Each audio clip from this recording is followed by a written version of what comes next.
I'd also like to move up the agenda item 12A, the extracurricular activities update, to go right after the public comment.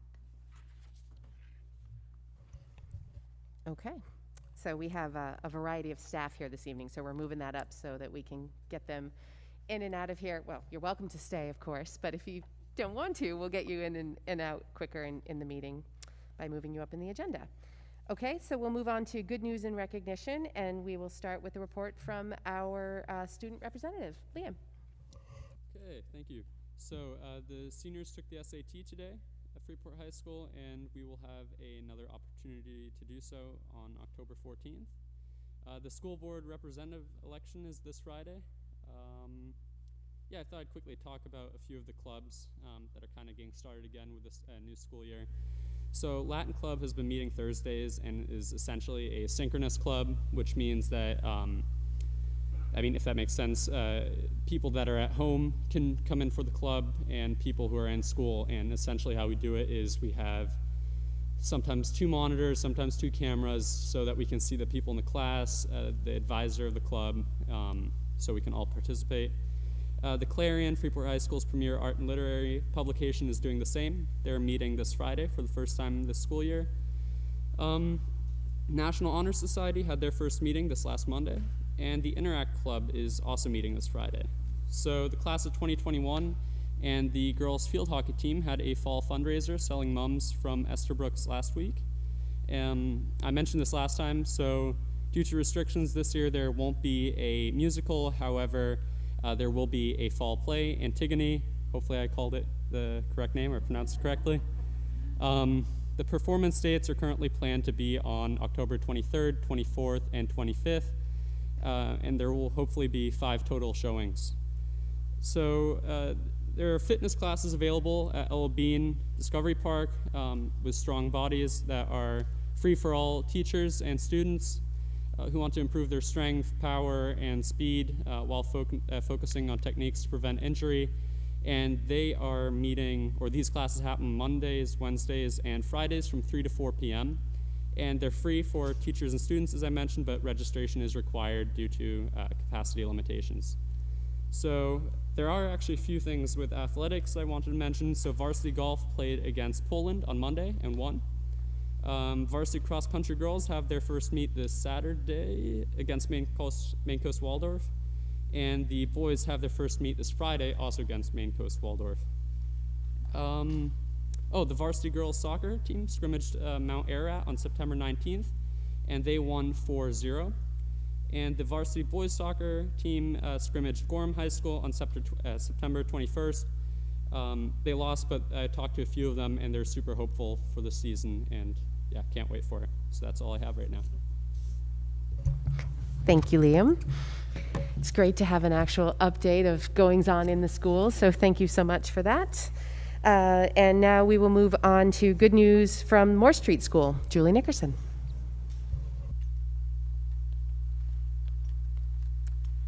So thank you. Are you good? Can you hear me? I have to get really close, right? Okay. So first of all, we're all back at school safely in our hybrid model, which we're excited to have children here.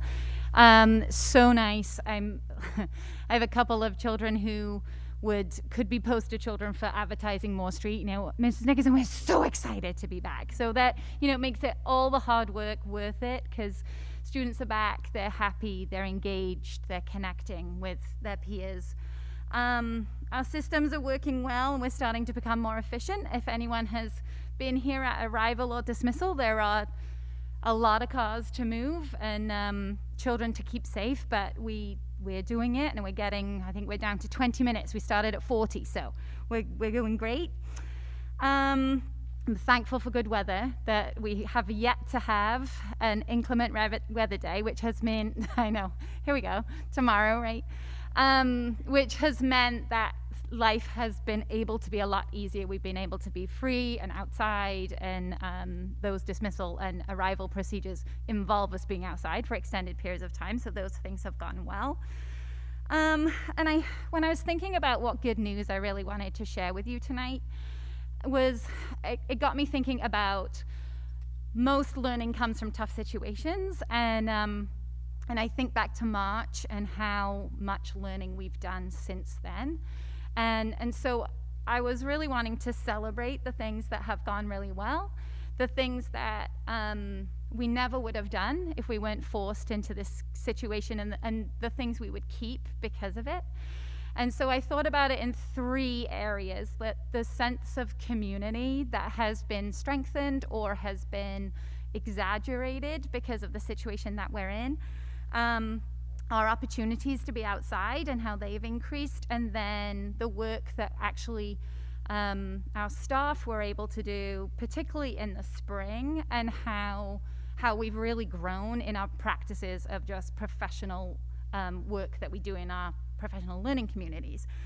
So, when I think about connections and community, we've had incredible support from our parent community, both in the spring and now, in terms of being patient with us, and just as we need a little bit more from them, they're working really hard with us to partner on supporting their children and making this to be the best experience for everybody. And during our remote learning, we were able to connect with families in different ways, and whilst it was not an ideal situation for anybody, teachers were able to have one-on-one connections with families and their student in a way that they would never have if we weren't forced into this situation. And we were able to kind of tailor-make that, for the most part, to family circumstance and whatever worked for different people. So we probably had more contact with families than we ever typically do, in a way that we hope felt meaningful as we went along. And then we thought, really, something that to celebrate for us really was thinking about how we would bring closure for our second graders. And I think the growth that happens from the 4-year-old that walks in the door here at Moore Street to what that second grader looks like when they leave, I don't know that any other grade span really sees the level of difference that we do. They come in and, oftentimes, I remember those second graders crying on their first day to their leaving confident readers, problem solvers, ready for kind of that next level of learning. And so typically we do an assembly and we celebrate them here at school and we clap them out, recognizing that they're 8 and it's not graduation. We always kind of want it to feel appropriate and fun for them. So this year, in the last couple of years, we have given them a book to go, a meaningful message to send on their way, and typically a picture book is what we've given them. So this year we went out to all of our second graders around town. Rachel strapped Magic the Moose on the back of her truck, and it was such a good day. I think it took us 4 hours, right, Rachel, to get around to all of our second graders, but such a good feel-good time. The kids were excited, the teachers who came, it was so much fun for us to do that. And then our families came in and did our drive-by, returning materials, and all of the teachers are here, so we had like this celebratory end to our year. And then, so thinking about transitioning then to the beginning of this year, and we typically do a meet and greet where everybody comes at the same time, and it's kind of, it's quick and there's a lot of people. So this year we had to do it by invitation and appointment, but it created this just sense of calm at a time that we really needed it. And parents and children were able to have some time with their teacher. Not long, but just enough to feel good about coming back to school the next week. So that's definitely something we feel like, oh, maybe we need to revisit this. Maybe this was a better way to do this so that kids can feel really good about coming back. We've just, typically in September, we have an open house. Again, it's everybody coming, and children, we framed it as a community building event where children come and celebrate their classroom with their family and share all the things they've been doing so far. And so obviously we're not having that event this year, but instead we've done, or will have done, 2 separate Zooms. So each classroom teacher is hosting a Zoom. We did one at the end of the second week of school, which allowed parents to just us to reinforce expectations with parents about what the at-home day is and isn't, and how we'll be partnering in that, and how we're going to communicate with them what they need to know. to make that successful. And then we have one more, most of them are next week, I think, where it'll be supporting the curriculum, because ultimately in a hybrid we are relying on families to partner with us in order for things to go well. So we want them to be able to understand the work we do, why we do what we do, what we do, and how they can help their children at home. So again, that was another piece of learning from the spring. You know, we didn't do it necessarily enough of that front loading. So we're kind of really supporting those parts as we enter into the new part of this year. So our outdoor learning, our pre-K, are really enjoying the outside classroom. Those who came on the visit just before school started saw that it was all set up, and now it's become kind of an extension of their classroom. We felt like it was really important to have all of our pre-K students here. They already have a part-time program, so to reduce that even more means it's quarter time, and then we question whether it's worth them being here, and probably would have lost most of our students. And so the outdoor classroom allows, because they have the staffing ratio, it allows for some flexibility in being out and in, and that's going really well for them. And our PE and music have been fully outside so far. The guidelines from the state are pretty strict for both of those content areas. And so, you know, we've had to rethink how we do things, which isn't a bad thing. And they've made the most of the situation. And I know Rachel's sitting behind me, but, you know, we've got our youngest learners drumming at this point. They are using 5-gallon buckets, and it's awesome because, and the other change we've had to make, we're doing a 5-week rotation for our specialist schedule. So typically students would get every special every week, and now they get a special for 5 days, and then the next week a different one, because of the fact that we share our specialists with Pownell. And so we designed it so that our teachers are limiting the contact with students they have in any one given week. But the growth from the short-term growth from Monday through Friday across the span with those children is like, it's amazing how quickly they pick things up instead of having a once-a-week lesson at other times.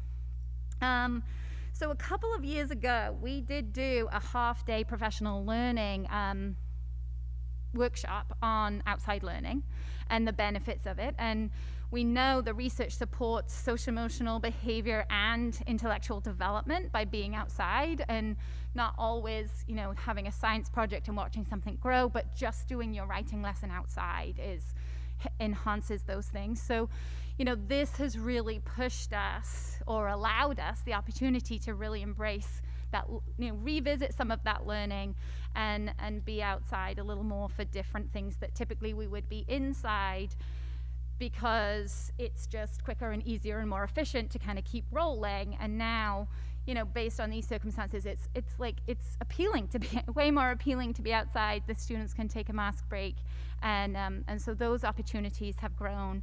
And whenever I have thought about, okay, what do we need material-wise, I'm always thinking about what is going to help us now, but also things we can continue into the next, hopefully, as we move beyond COVID.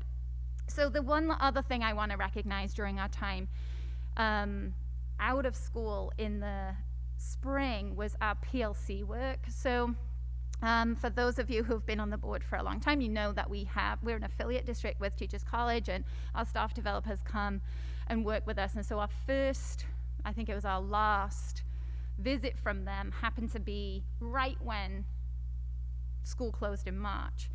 And so we did that professional development virtually, but that launched us into really focusing on what was most important when you're teaching in a virtual environment, which allowed us then to really think about the important practices of our professional work. And so there's 4 high leverage practices, which is practicing our teaching, studying student work, planning for instruction, and developing your own reading and writing to just deepen your understanding about different things. So really, those are the 4 focuses of our PLC work. And we were able to really hone in on the practicing instruction as well as the planning together. And so through the use of video, whilst it wasn't perfect, and could it get better? Absolutely. we were able to really develop the practice of giving each other feedback in a way that was accelerated. Like, we always encourage teachers to go and watch each other, that we can be each other's best teacher. But this allowed that they met twice a week and had needed videos ready to give each other feedback. And I do think if I really pulled a beginning of the time video versus the end, you'll see like they got tighter, they got more focused, they really were able to take that learning and build those practices together. So now we're talking about how can we utilize that learning that continues those practices into our time now we're here in person. Okay, that was a lot. Any questions for me? That was a lot. Thank you, Julie. I didn't think I'd have a lot, and then I did. It's been a while since we've gotten to talk to you, so Right. you had a lot to tell us. Thank you for that. Anybody have any questions for Julie? We'll see her again shortly, so thanks. Okay, so we are at the first public comment period of the agenda, but I'm just going to look to Keith to see if we have, is the YouTube up, do we think?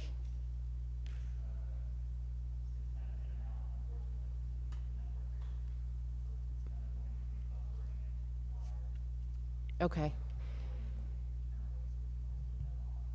Oh, good. So we'll have a good version to put up. But I'm curious if the folks on the Zoom are seeing what, are they able to hear what we're saying now? So if we told them it was time for public comment, they could put their hand up. I know there's a little bit of a delay between live and the.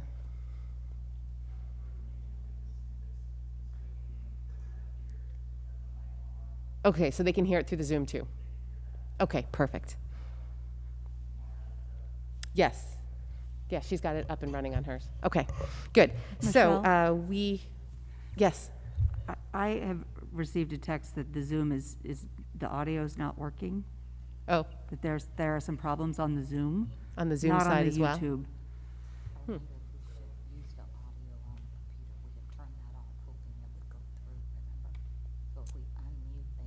They might be able to hear it.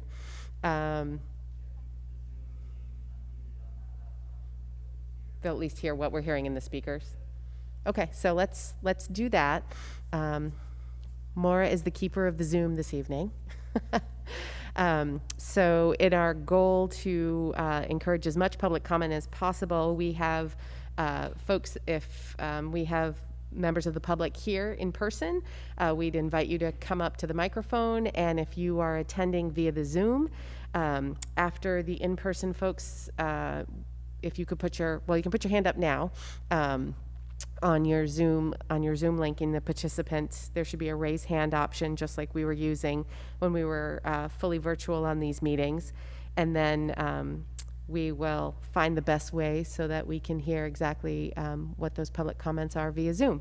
And I appreciate everybody's patience as we try to figure out the technology to make this all work. So if we have any members of the public that would like to speak first, that are here in person, we invite you to come up to the mic. I think we have mostly staff joining us this evening. So do you see any hands up in the Zoom? Not yet. There are 14 attendees in the Zoom, and do you want to just give them a few seconds? If there's anyone in the Zoom who would like to comment, just use the raise hand function. And if you're calling in, I think you press *9 to raise your hand. So just because I think there's sometimes a little bit of a delay, we'll give them a moment to hear that and decide if they want to share. Okay, Sarah Tracy.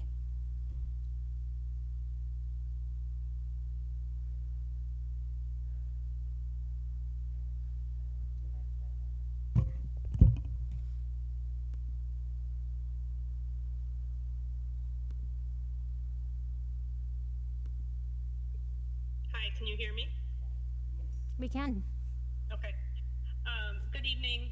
I was not able to get into the live stream, so I understand this is public comment. I'm not exactly sure if this is the right time to say anything, but I guess I'll try it, and if I get bumped, that's fine. My understanding is that there may be some discussion tonight about what the district is going to do in terms of yellow versus green this fall. I know the superintendent had discussed returning to green, all things being equal, in mid-October. I just wanted to make a quick comment about that. You know, it's a difficult balancing act, and I recognize that. And I understand that you all have a lot of factors that you have to consider. All I can do, I guess, at this point is sort of tell you my experience and hope that that's also factored in, because I think it's representative of a lot of families right now. You know, I think there's been a lot of work to get people back to school. I've been really impressed with all the dedication, but the yellow model is still, I'm still concerned about the fact that it doesn't adequately provide enough education time for the kids. And, you know, actually I think the high school is doing a pretty good job with synchronous classes, and that's helping a lot. But the middle school is still quite far behind. And, you know, I just wanted to let you know, if you decide not to go green, you know, I don't know what you're going to do.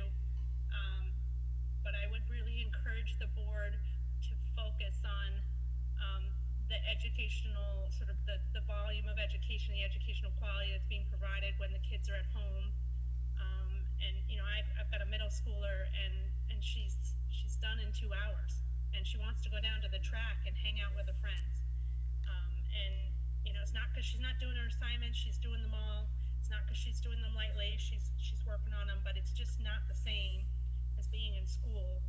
And it's hard for me to believe that she's getting the level of education that she needs. So I guess, you know, you have to decide what you're going to do.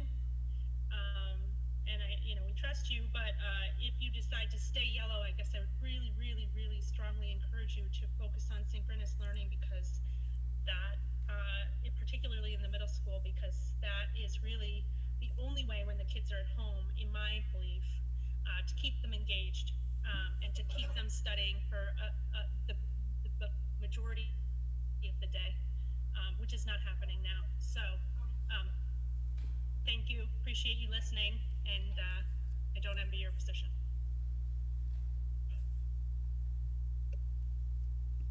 Thanks, Sarah. Okay, I don't see any other hands up at the moment. Great. Well, that worked. So I'm sorry Sarah couldn't hear what we were talking about ahead of time, but she got her hand up for public comment, and as always, we appreciate when folks share their perspective. So there will be another public comment at the end of our agenda. So We do have another hand. oh, we got another hand up, so we'll take that before we move on. Okay, Kath?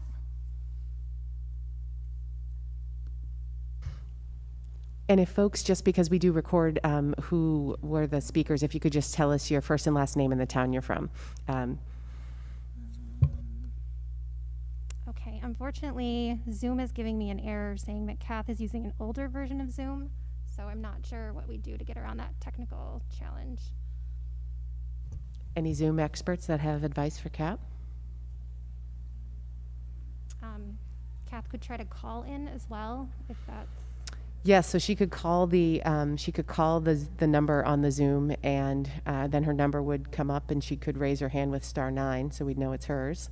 Okay, Kath, I'm trying to recognize you, but I can't because it says you're using... Oh, maybe our teachers... You guys have any suggestions from the crowd? It says allow to talk is not available because Kath is using an older version of Zoom. Older version of Zoom. So she's got plenty of time to update between now and the second public comment. If Yeah, apologies for that challenge. If you want to try to call in, then we would be able to recognize you during the next public comment period. Yep. Or come on down to Moore Street. Not that that's an ideal option, but and I know Cap. No, I'm guessing this is Cap Wallingford. Does it say? Yep. There's no last name. I'm Oh, not okay. sure. Can I just ask? Do you want me to leave this on so folks on who are on Yeah, Zoom because we can don't seem hear? to be getting feedback for having both mics on, so I think it might be good, so at least the people on Zoom can get some audio until we figure it out. If somebody's on the Zoom and you're getting a bunch of feedback because we have it going through two places, shoot a text to whoever you're texting already, and we'll try to work on that. So, all right. So in the meantime, we will move on to the report from the superintendent. No. I lied. We are going to move on to 12A, which we moved up in the agenda, which is under unfinished business, extracurricular activities update. So at our last board meeting, we talked about the extracurriculars, but during that meeting, you had several additional questions, and I forwarded that to the music department, and we are honored to have the entire music department here tonight. So a big shout out. And so they wrote a wonderful report that all of you received about what's going on in RSU5 during the pandemic for music instruction. But some of you still had some additional questions, and the whole team is here to answer those questions. And I'm not sure who drew the short straw.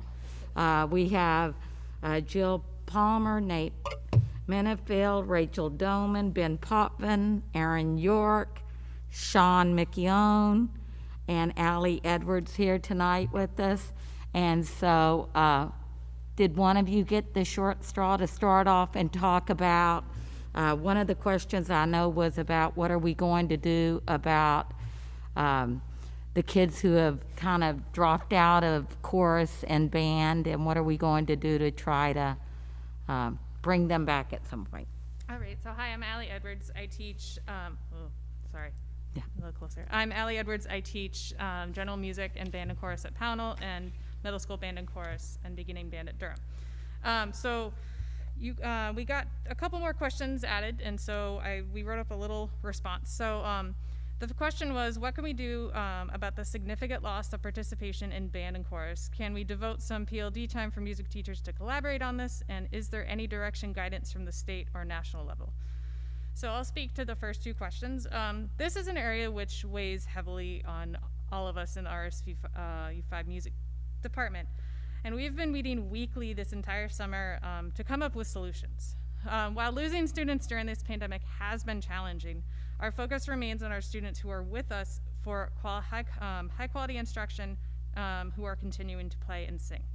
We are working on engaging them with more focus on solo performance, more specific, relatable material to encourage engagement, as well as more personal virtual instruction at times.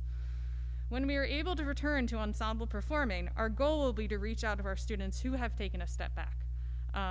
When speaking with students, we are always assuring them that, just because this is a decision you've made currently, come a couple months, or we don't know. The door is always open. This is something music programs across the entire country are encountering. The RSU5 music faculty are working the hardest we can to find innovative ways to keep our students engaged and excited about band and chorus. When you take the group, even when you take out group performance and live performance out of it. I know as a team, we would never say no to any more time to meet together, because we rarely get a time where we get to meet pre-K through 5, all 7 of us together. But the fact is, until the guidelines change, the CDC guidelines, we can't really expect the same numbers pre-pandemic to, currently. So I know Ben Potvin can speak to the state and national level. Hello everyone, Ben Potvin. I teach at Mass Landing, and I was the past president of the Maine Music Educators Association, so I'm still on their executive board. It has been a very frustrating time for music educators, and I appreciate you having us time to talk to you about it. From the national level, if you haven't read all the guidance that came out from the National Federation of High Schools, which is actually informed the MPA rulings as well, there have been studies specifically for music instruction. An international aerosol study was done in Colorado and as well in Maryland. and all of our national guidance that not only the national CDC, but the National Music Education Association has been looking at, has been saying something significantly different than what we're working under. The 14-foot rule in Maine is very, very frustrating. So the 6-foot rule is what the Maine music educators have been asking about. Canada has already accepted it. Other states have already accepted the 6-foot rule, which would just allow so much more flexibility in our instruction. So that's kind of where we're at the national level. At the Maine level, we spent all summer, the Maine music educators spent all summer petitioning to meet with Pendermaken, to talk to Dr. Shaw at CDC, to talk to DHHS, talk to all these people, and unfortunately, it was a summer of silence. So we wrote letters, we've done email campaigns. So something, if the board is looking for something that you could actually, an actionable item, a wonderful thing would be a letter from, on behalf of the board, on behalf of RSU5, requesting that once again, the CDC and the DOE look at the national studies and take it under advisement, because the 14-foot rule, we still don't have a citation for. We still don't know where 14 feet comes from. Other states are different, and 14 seems to be a Maine anomaly. So we would love your support if that's something the board would consider, but that's kind of the national and Maine short of it. So, any questions?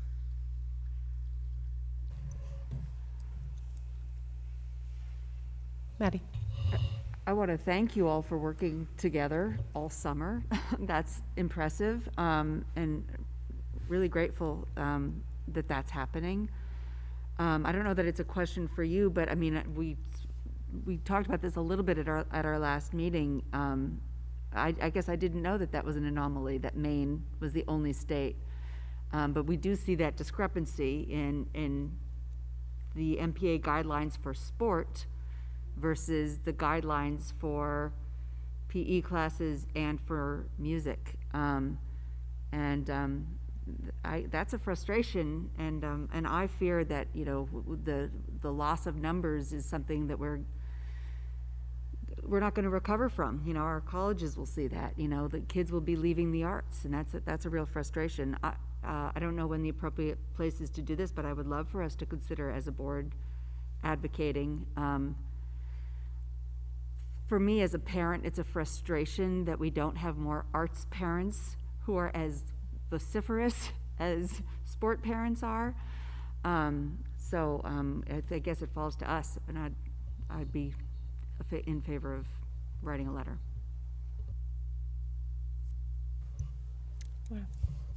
I just also wanted to thank you so much for the time and effort you also put into this document, and for your creativity, and just express my gratitude. This was so informative, so thank you.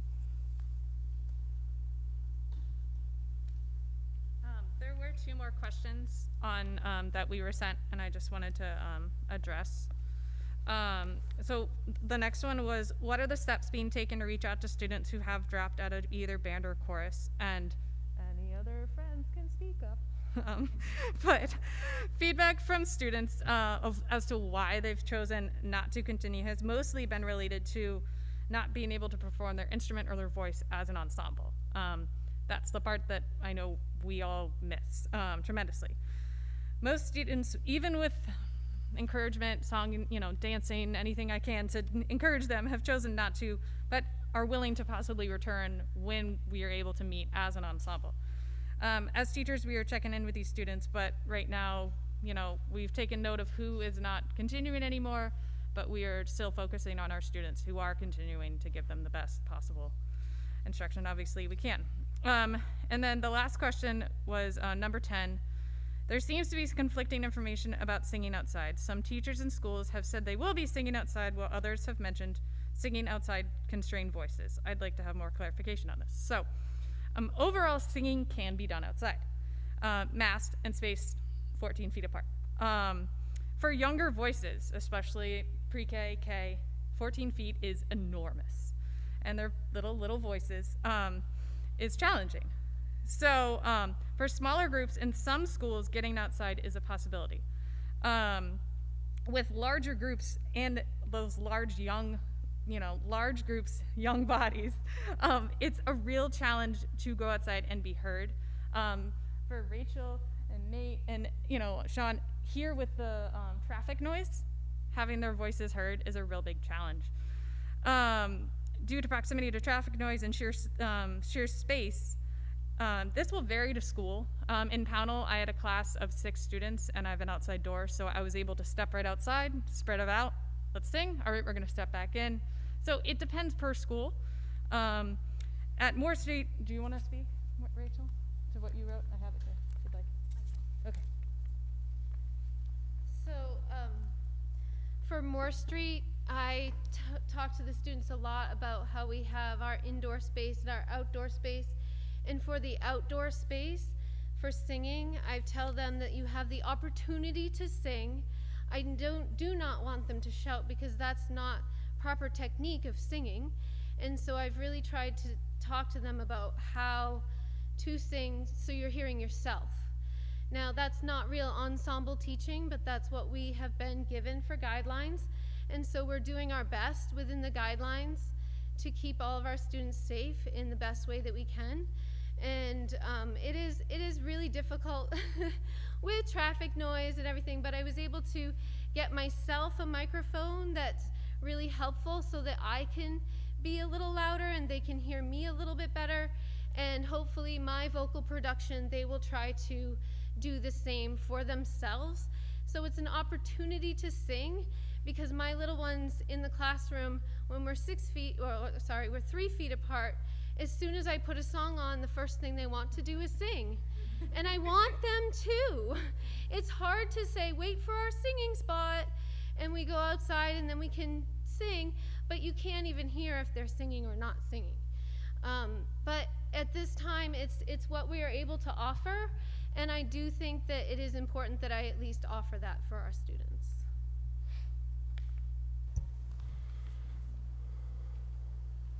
So that's the questions we have, your responses to the questions we got. If you have any more questions, I know all of us are here because all of our answers may be different. We are all following the same guidelines, and we were, as heartbroken to find we understand that we need to be safe and everything, but these guidelines have made us rethink everything we do. And, there are some positive things from that. Working more with guitars and working more with ukuleles and working more with pianos and different things, that we might get more kids, some kids that we might not have gotten in a typical year. So we're doing the best we can and trying to keep our students really still engaged in music. So if you have any more questions, I know we're all here and willing to answer anything. So thank you. Beth, did you still have, yep. I also wanted to thank the teachers for putting together the document. It was really, really helpful. And I did notice there was a little bit of a change from what we got last time to this document, and there were some ensemble things added in. It looked like, was that because of the humming change? Like, I think at the middle school especially is what I'm thinking.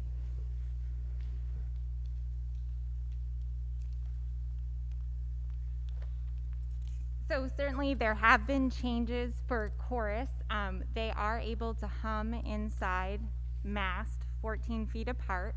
And for the band side of things, I couldn't sit with changing my curriculum to general music for those students, for those band students, because there were so many that were still willing to muscle through the Zoom lessons, and many of them have already played their instruments for 2 to even 5 years for some of those 8th graders, and I couldn't abandon them to change what I do to teach general music to the whole population, because they certainly are dedicated. And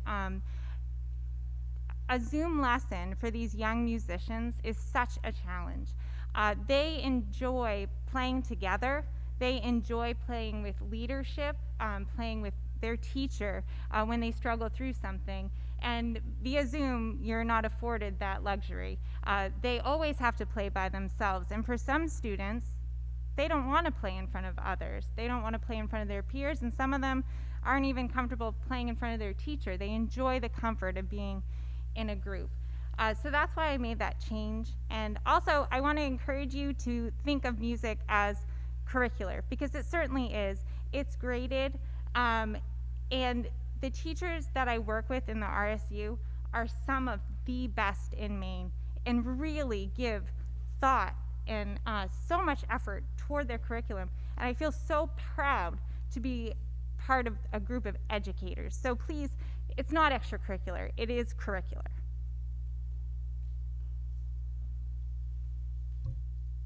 Maddie? Yeah, I was going to make that comment too. I think the extracurricular heading, this started as a discussion about athletics and not PE, and then I asked questions last time wanting to make that comparison between what's happening in athletics, extracurricular athletics, and curricular music and extracurricular music and drama.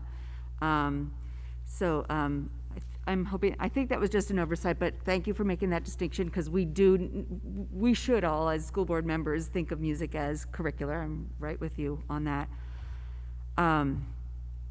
Just thank you. I'm so concerned about this issue about losing kids, and I know you are all too. You know, my daughter's taking Zoom lessons, and she had one chance to have an in-person voice lesson, very distanced, over the summer, and it was like all the lights went back on again for a minute, and that was great. So yeah, I want to thank you. It's frustrating. I do just want to put a call out there to the drama folks as well. And in the high school, we do have some instruction in classroom drama, but we have mostly extracurricular. In the other schools, it's extracurricular, but I suspect we may lose kids there as well. So as much as the 7 of you can maybe like bring the drama folks in too, I would love to see that. And I guess I'm looking to my colleagues about my request earlier about formally throwing our hat in the ring, and asking the MPA or the Maine CDC and the DOE to talk to us about why that 14-foot guideline. Is that something, how would we go about that? Could we write something up possibly and ask for your approval or support or? Allie, I don't know what to do necessarily. Allie, would you go to the mic? Thank you. Sorry. Could we, as a music staff, write something or to get your support from, or would you possibly send it? I don't know what the process would be, but.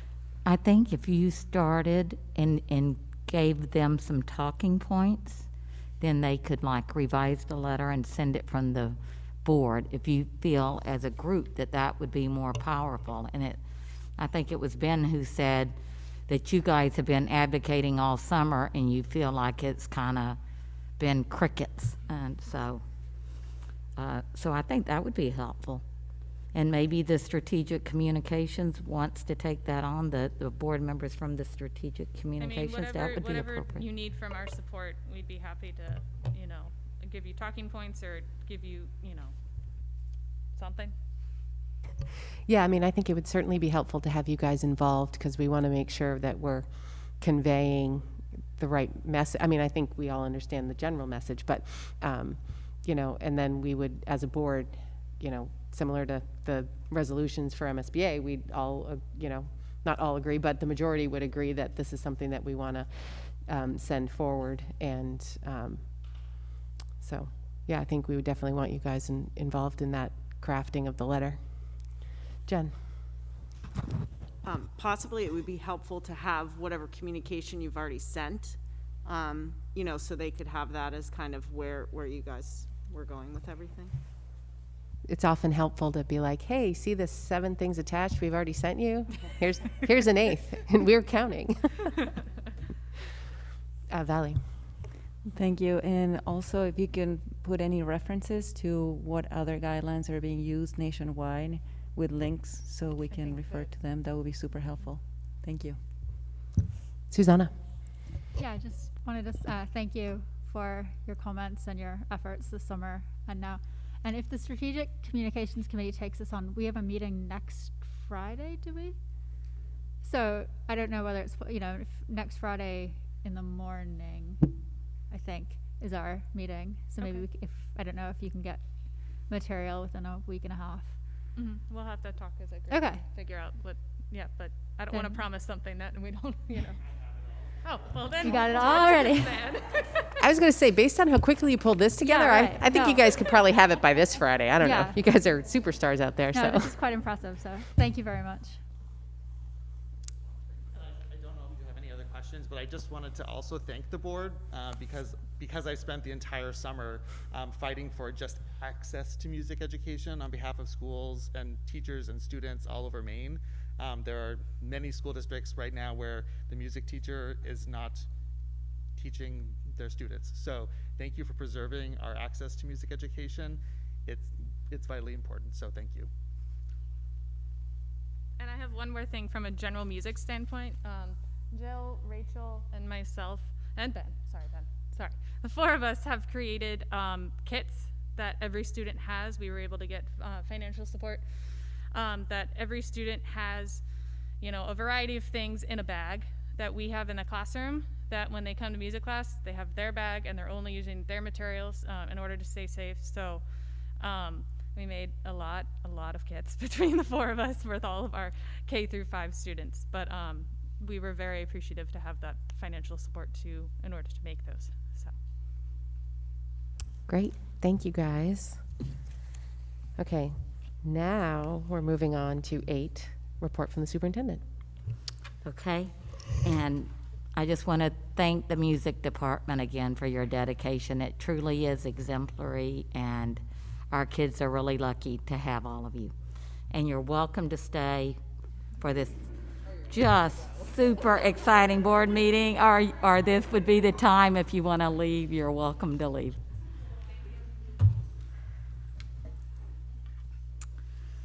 All right, so we're now in our 3rd week of school, and we feel like the hybrid model is going really well. We have begun using the Frontline application for the screening of staff and students, and we are having some glitches, and every day we're working to resolve those. And it's the screening process is very time-consuming for our staff. And so we want to thank our families and students for the ones who are being diligent about doing their screening every morning before coming to school, because then that's done and that requires less work from our staff. So thank you for partnering with us to make it as efficient as possible. And as Sarah Tracy talked about, I just want to kind of update you with where I am about thinking about moving to green. There's a lot to consider, more than I think I realized 2 months ago. So I'll just kind of go through some of the hurdles and some of the areas that I'm not so worried about. So one area that I'm probably the least worried about now, that I was more worried about a couple of months ago, was transportation. Our families are being wonderful about driving their kids to school. So we are having plenty of space between students on the bus. We also just received clarity from the DOE this week that there really is no maximum number of students that we can place on the bus as long as it doesn't exceed the regular student capacity. We've also created a plan where we do have some backup buses if we decided that a bus was reaching levels that we don't think would keep our students safe. So that's kind of the good news on that. Some of the hurdles that we have when I'm trying to make this decision is furniture. We've had to order a lot of alternative furniture, and as I noted in my superintendent update, furniture that we ordered in August and we used expedited shipping during the pandemic is not so expedited. So it's really slow, and some of the furniture we've only ordered since we've been back in school and had the kids there to recognize where the problems are. The next area that's going to create hurdles is just eating. Our kids are used to having regular snack time at the elementary levels, and if we go green, there's no way that all of our kids can take out their snack at the same time. So I was over here with Julie Nickerson, and we visited some classrooms so I could like see it and try to understand it. And it's you know, we would have to go to something where there's, instead of a timeout chair, a snack chair or two. And so that's going to be a lot of revolving snacking. So that's just, you know, that's just a reality. Lunches are, I think everybody's figured it out, but what I want the board to recognize and what I have to consider is that we're going to have to get really creative with some kids maybe eating in the room in some schools, some in the cafeteria, additional lunches, and we're going to need additional staff in order to provide the teachers with their lunchtime, which means we're pulling that support from our academic support and our social emotional support. And that's just the reality of where we are with that.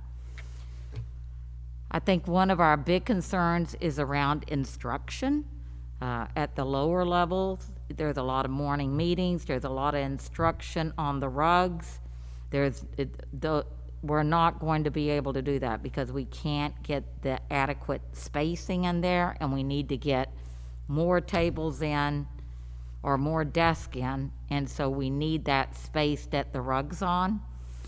And we're going to end up, what we're going to end up sacrificing if we go to green is we're going to have a lot of our classes, most of our classes, being a lecture type format where the teacher's at, you know, the front of the class like this and giving instruction out. And that is, so, we've moved so far away from that at our kind of pre-K through 5 level for sure. And so, you know, there's just a lot of discussion at the administrative level of, you know, what are you gaining and what are you losing in that. We have a huge sub-crisis, and I try not to use that word lightly. When I went around to each principal and had them tell me how many subs they really have on the list, none of our schools have more than 3 subs. So normally subs are a lot of our retired teachers, and those, as you know, those are some of the higher risk groups, and they're not going to risk their health to come in and sub in the school for the most part. And so just today, because we're in the hybrid model, it's manageable because like at Durham Community School today, there was a teacher out, and Will just took that class of kids, divided it in 2, and assigned it to 2 other classes. And because we have low numbers in the classes, we can do that. When we go green, that's not going to be manageable. And so I'm not sure what we're going to do about that. There will be, well, you know, I think we're going to have to take that on a day-to-day basis. But I would imagine that our administrators are going to be subbing in a lot of those classrooms, or we're going to have every ed tech assigned to a classroom and then again lose the support. I will have to continue to watch the data in the state. As you know, schools are back in session now, and I know today there was at Mount Ararat, there was a positive COVID case, so I just continue to monitor that. We have been very lucky to not be in that situation yet in RSU5. And then I would say the last hurdle that I think is in the gray area that we have to grapple with are the physical distancing guidelines. which say we're supposed to have 3 feet between students and 6 feet between the teacher and the students. And I think that I've told you from the beginning that I wanted us to be honest with one another and admit that even in yellow, you can't do that 100% of the time. And if you've been in our schools, or probably even if you watched that soccer game for very long tonight, you would see like, oh, I don't think that's 3 feet. I mean, tonight, when we sat down to start the board meeting, Michelle said, you feel a little close to me. And so I'm like, oh, okay. Right, and so we kind of divided up because we've got nice measurements here, and I realized I wasn't quite in the middle of my table, and I think she had the same situation. So when I've been in the schools, I mean, definitely there are moments I'm seeing that we don't have 3 feet apart. But for the most part, our kids are getting used to the hands out, they're getting used to new routines, and we have a lot of spaces. I had the opportunity to speak with Jillian Merrill, one of Julie's teachers, talk to me about how you're really, you know, overseeing the reading and stuff like that. And because right now we're in the hybrid, she's got space in her room so she can kind of hover from a distance as a student's reading. So we just have to be really honest. The administrators have said when we're transitioning between classes, like at the high school where they have 600 kids, there is no way we're going to be maintaining that 3 feet, no matter what kind of routines we put in place. So that's a real consideration that we just want to be honest and upfront about if we move to green. So those are kind of that's what I'm thinking about. Our next steps as a team is that we do have some of our students with disabilities are coming back 5 days a week. We've been able in the first 2.5 weeks to do some assessment, so now we know the students who really did have significant learning loss since we've been out. And so Bonnie's going to meet with each principal so that we kind of have clear criteria district-wide about who are the kids that we're going to invite back 5 days a week. And we're hoping to do that beginning a week from Monday, that we'll have more of our kids come back 5 days a week. And then as we begin to bring more kids back and our classes get larger, we will be able to monitor, you know, how do we adjust this routine to keep our kids and our staff safe. And so that's one of our kind of next steps. I also want to just reach out to a few schools that have gone green. I know that Lisbon has been green, and I would just like to speak to their superintendents about what are you seeing, what are your hurdles, how did you overcome that? So I do believe, even though we heard Sarah say we can always do better, even in the hybrid model, overall, I feel like it's going well. Students are in class, learning, and staying safe. So I have not reached any final decisions. I couldn't even tell you tonight if I had to make a recommendation on Monday which way I would be going. But those are some of the things that I'm thinking about. We continue to work on our synchronous learning, and we are trying to get better at that. There are some glitches, there are some, you know, kind of cost benefit, and we'll continue to look at that and reflect on that and see how we can get better on that. So that's my update on that. Now I'd like to move to my update around my meeting with the nurses today in regard to when to require doctor's notes in when kids are out sick and absent. So today Monty and I met with the nurses, and I'd like to share in more detail where I think some of the confusion is lying.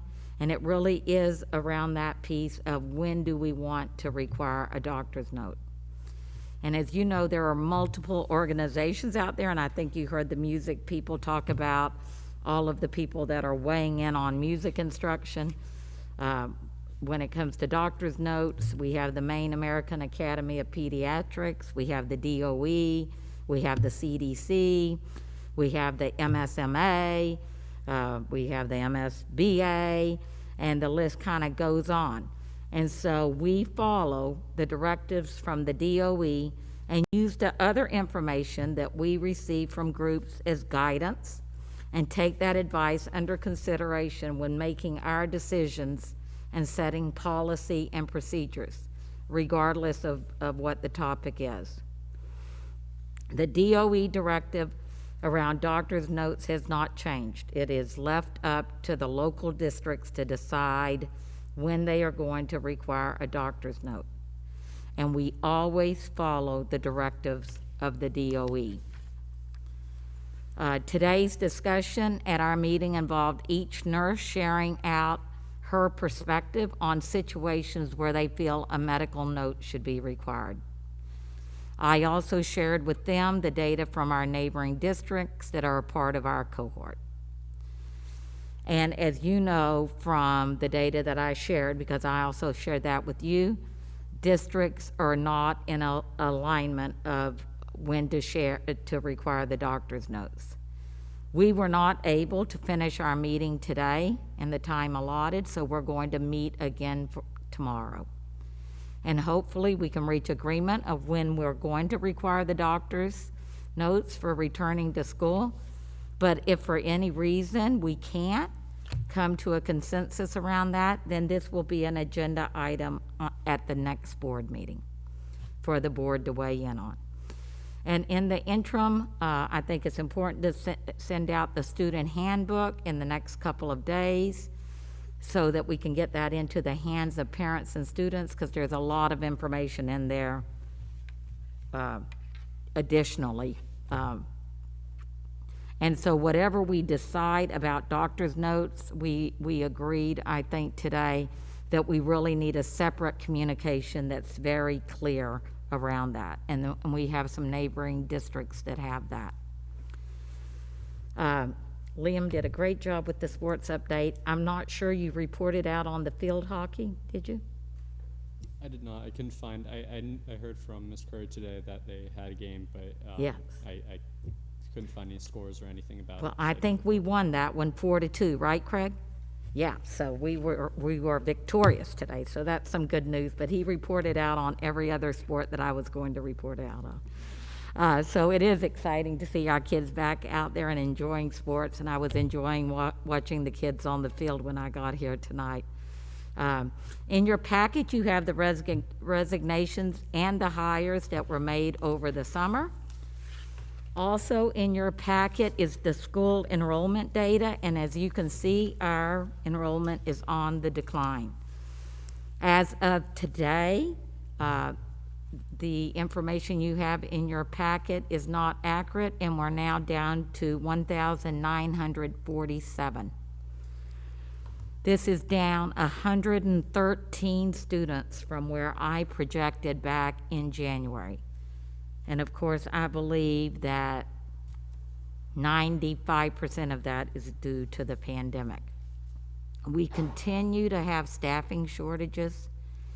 We are still, if anybody is looking for a job, RSU5 wants you.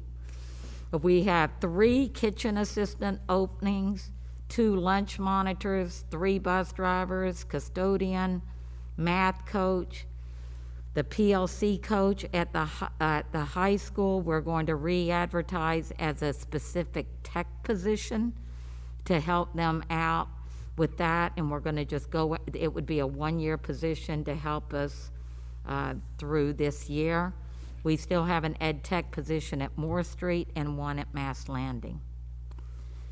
The MSMA conference is October the 30th through the 31st. Please save the date. Let Jenny know if you would like to attend. We have really enjoyed these workshops in the past. Of course, they've never occurred virtually, so this will be new learning for all of us.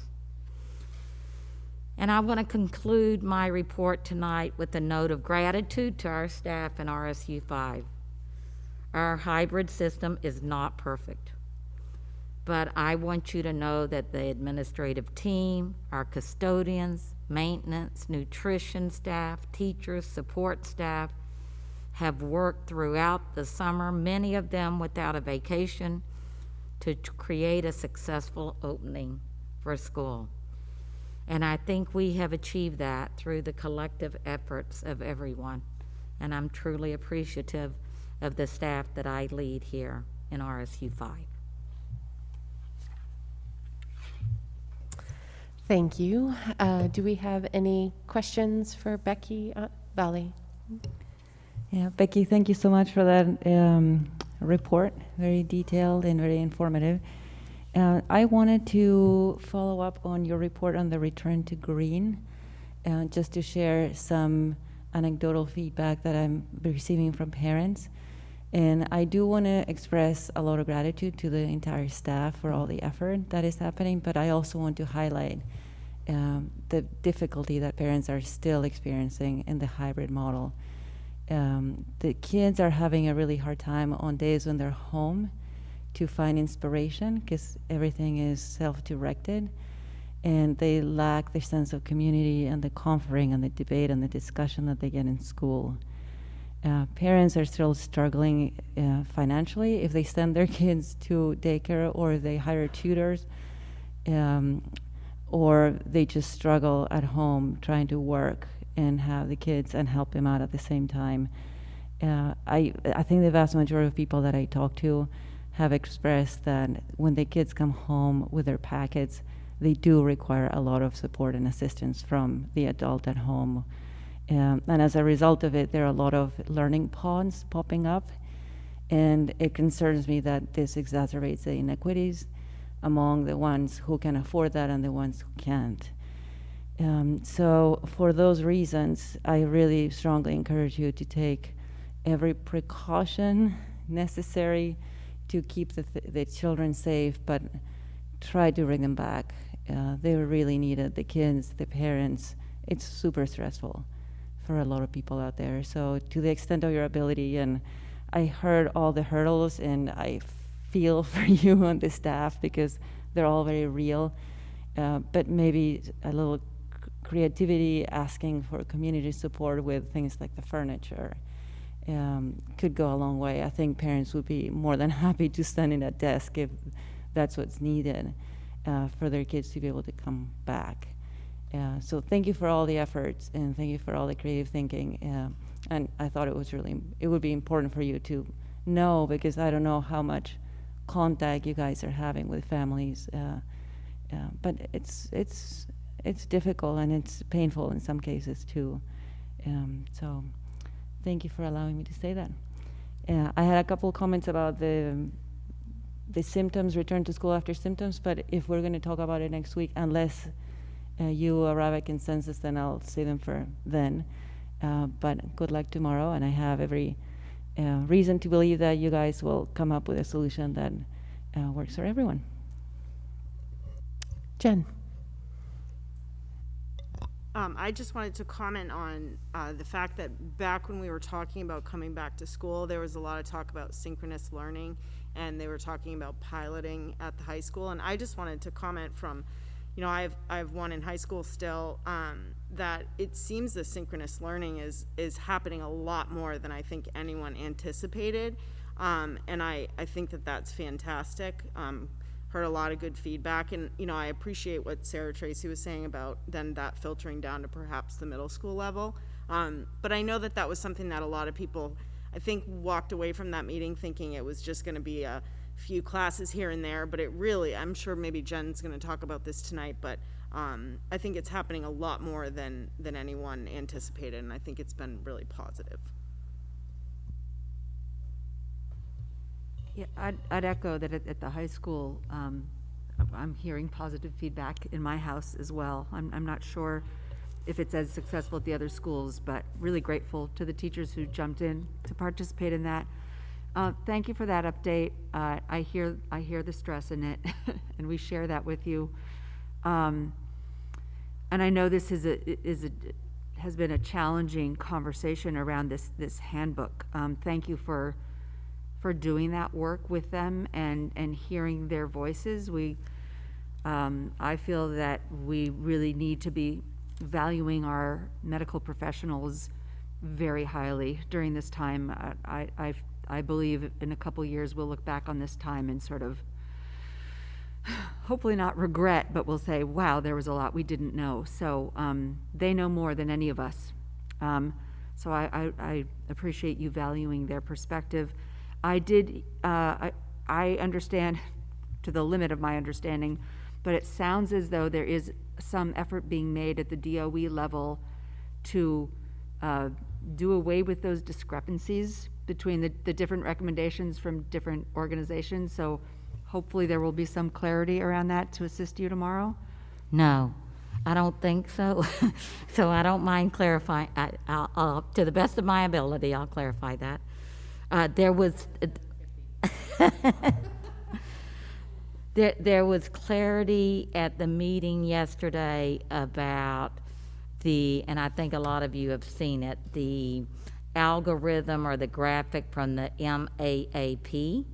And so there was a discrepancy on that algorithm. In one place it talked about 2 or less, and on another one, on the same graphic, it talked about 1 or less would need a doctor's note. And at that meeting, they made a revision, and Dr. Phelps actually sent the revised one to us, the nurses, and Bonnie and I tonight.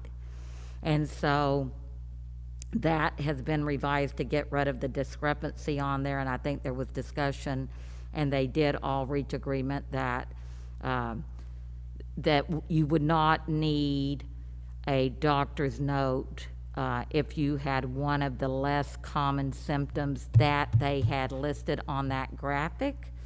And so on that graphic, they do not have all of the symptoms that the DOE has on their self-screening tool. And so they've got the ones they think are the most important for when you need a doctor's note. But as far as the directive from the DOE, there does not seem to be, that I can tell, as of tonight at whatever time it is, almost 8 o'clock, that they're going to change their mind. They're going to leave it as a local decision of when we want to have a doctor's note. Yes, I was hopeful of that too, because it makes it way easier when it becomes a directive like it did at the end of the year. We need to all shut down for the remainder of the year. It takes a lot of stress off of me when it's out of my hands. But as you know, we also live in Maine, and we're big on local control. And so right now, that is how it remains, that it's a local decision. Vale. So I wanted to highlight that there are, is there ability for either get a doctor's note or a test result? Do they count as the same thing? Because if parents can have a test result in lieu of the physician's note, then there are a lot of testing sites where the test can be performed for free. I know that a lot of insurance that has really high deductible, they're actually covering for the tests. And there's federal funding at all the 3 local hospitals to provide testing for free. So I would urge you to be really cautious. I mean, I do want the kids to be in school, but I want them to be safe. And as a parent, and I think most parents would concur, they would rather have the hassle of having to test their kids and maybe keep them home for a couple of days until they get the result than lose schooling altogether. So I wouldn't actually ever say, yes, get a doctor's note for anything, but this is not anything. This is high stakes. So it's inconvenient, but if it's necessary and it's safe, then I would err on the side of caution on this one and just require a test result or the doctor's note. So tomorrow's discussion will center around, part of the discussion tomorrow will really be around exploring all of those kind of things, like what will we do for our most disadvantaged students and families if we move to this. I know that Principal Gulko was just recently tested at the cost of $160. And so I understand I understand what you're saying. There are some places you can go free. If you're wanting to get back to work quickly, it's not, or to get school quickly, it's not that easy. I know that she did, extensive research, but I think I'd prefer until, holding the discussion till we meet with the nurses tomorrow and explore those kind of things, like, I think it'll be important if we go in that direction that we're able to provide support to families who need it. Yeah, and maybe if we still have any CARES Act funding to spend, that may be an area where we want to help the most needy families who may not have Right. access for whatever reason to the free testing that I know exists around here because they can't get there or whatever. Right, we have looked into the CARES, if we can use the money that way, and we can't. Cannot. Cannot. So, I know I keep saying that. That's all. And, okay, so I know I'm doing what I'm asking. Jeremy, you good, or?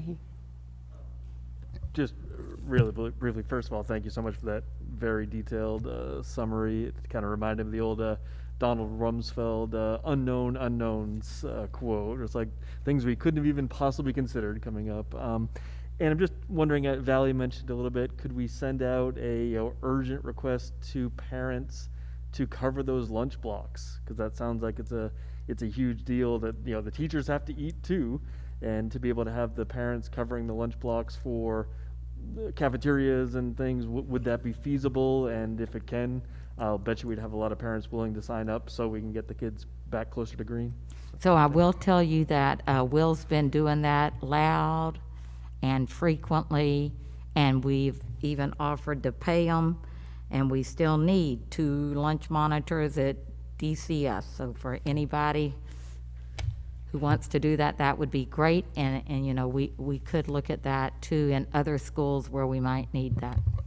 I would do it just to embarrass my middle schoolers, so it would work out well. I think we tell them. Julie, there's one. I think we just tell them, do you want your kids home all day, or do you want to volunteer an hour? Your choice. Valley. So Becky, it just occurred to me listening to Maddie and Jen talk about the high school going very well with all the synchronous learning and all the opportunities that have come to students as a result of the new yellow hybrid. Unfortunately, the younger elementary students don't have access to those perks. So you may want to consider going to green in phases and bringing the kids who need the personal instruction the most first, and then open up gradually from elementary to high school. And that would give you an opportunity just to dip your toes in the water, move furniture from the high school to the elementary school. That needs to happen, or whatever needs to accommodate the needs of each individual school. Maybe it's easier if we do it small steps.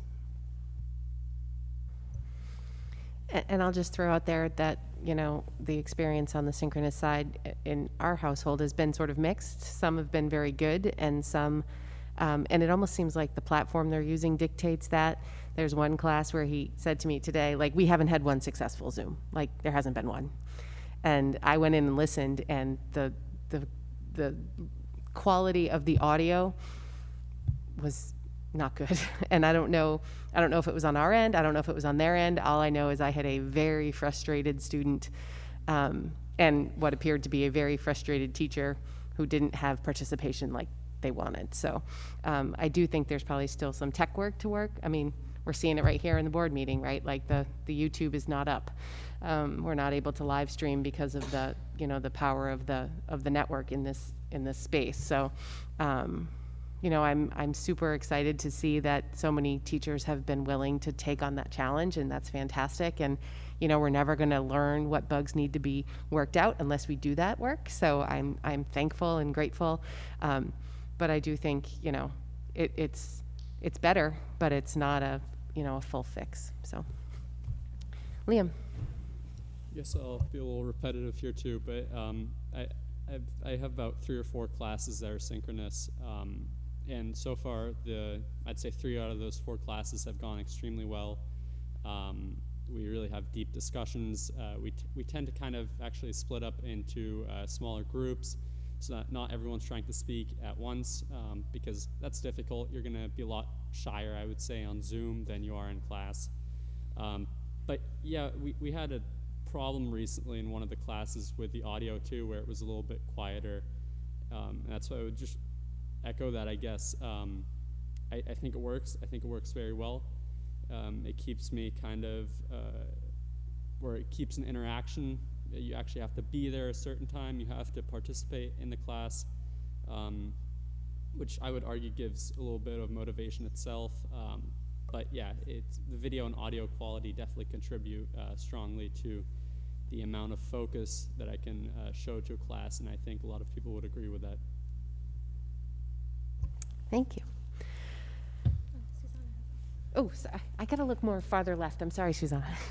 Like, wave at me. Thank you. I was just wondering whether we have any data on classes that have gone have done the synchronous learning with students not being able to connect, whether that's access to technology or whether that's technology not working through. And I realize that this isn't something that's done, you know, I mean, the classes are just still in the pilot phase, so it's not all classes, but I was just wondering whether there's any investigation into that. Could you tell me, I didn't catch some piece of it, so which piece are you wondering? So, I mean, because there were some concerns, and I know I voiced them earlier, about equity with classes being synchronous and students for various reasons not being able to sign on, and whether that's insufficient internet access or whether that's work or other issues, and just wondering whether, knowing that we're still in the pilot phase, and so it's not all classes, but whether there have been any results or any input thus far about it. No, I don't have any new data on that yet. Yep. Maybe, Jen, when you do your update, if you could just kind of speak to that a little bit. Her question is, like, are there certain kids who don't have access? So Becky, I have a question about what are the instructional offerings that we have for kids who have to quarantine. So in your discussion tomorrow about what the appropriate measure is when someone either exhibits symptoms or has a positive test, what do parents do? I mean, do they go to the RED model and sign up their kids midstream into the remote learning, or what do they do? No, we are not trying that model because, of course, the remote learners are getting into their own system, right? So that it really is like a separate school, that RSU5. So if you've signed on for the remote model, you're receiving the remote model. For kids who are having to self-quarantine, we're trying to provide, the homework that they need to keep them up to speed. Okay, that may be an area where we need to strengthen the offering, because I think it would be more likely that parents report accurately the symptoms and keep their kids home if they know that the kids are getting the instruction that they need. But we don't want to encourage parents to basically not be very objective when they do the screening if they fear that their kids are going to be home and there's nothing there for them.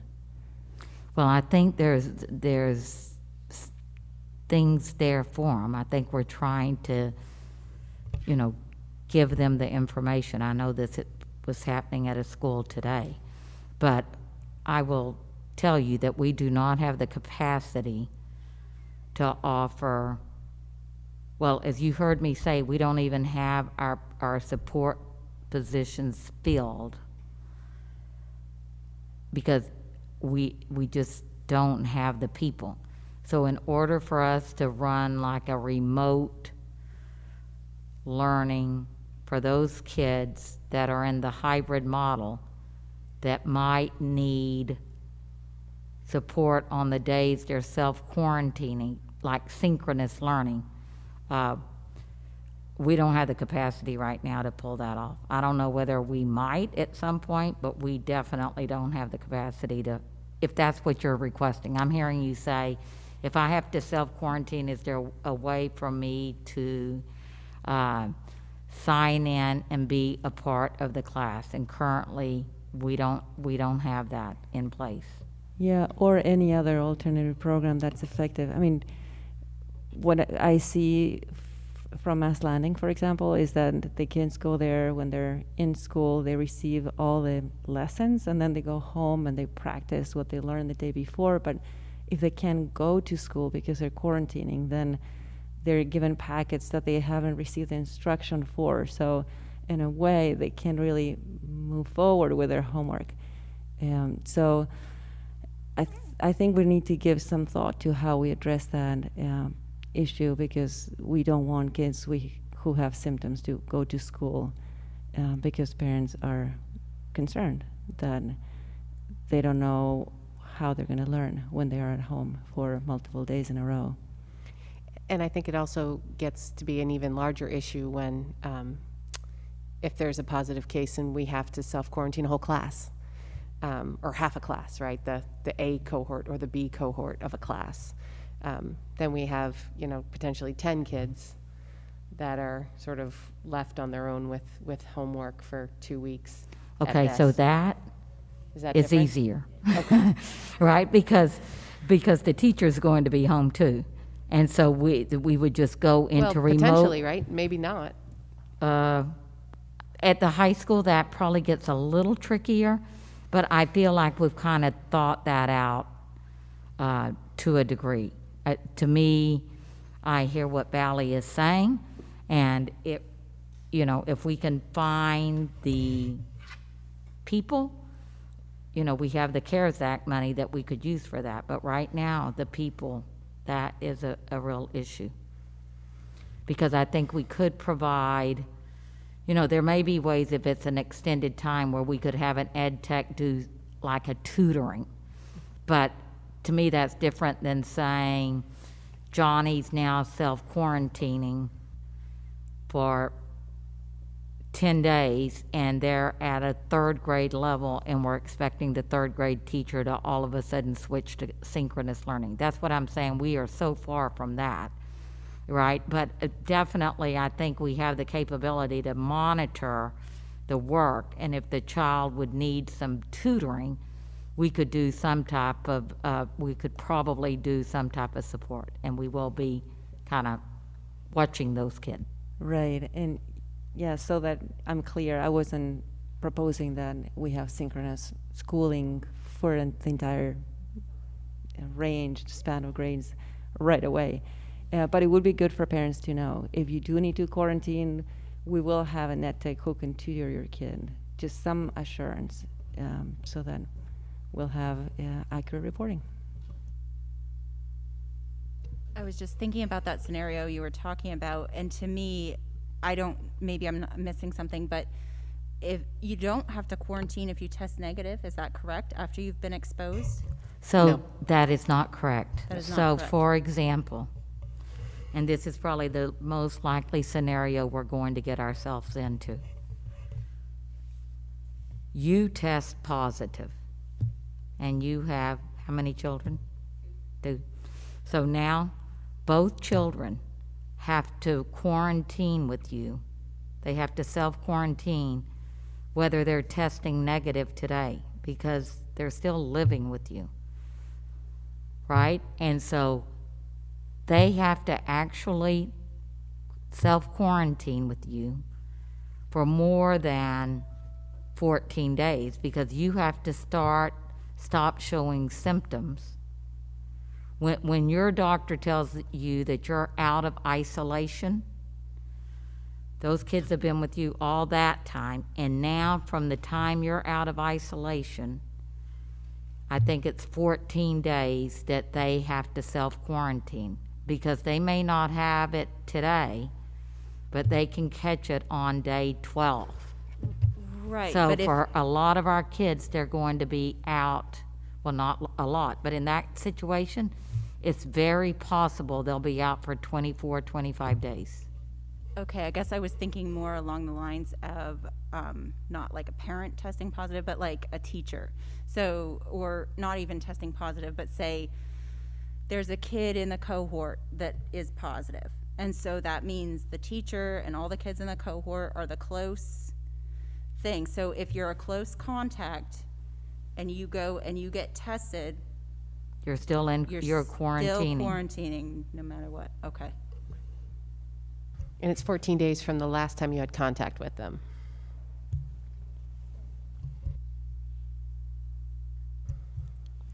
That was a long It's a report from the great time to superintendent. be in education. Yeah, education / the medical field, who knew? Okay, so administrator reports. Did we get everybody? Okay. We will start with finance from Rick.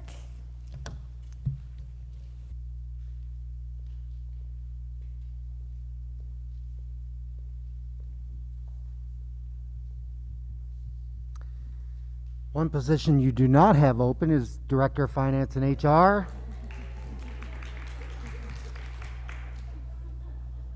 And it won't be open for some time, I can assure you of that.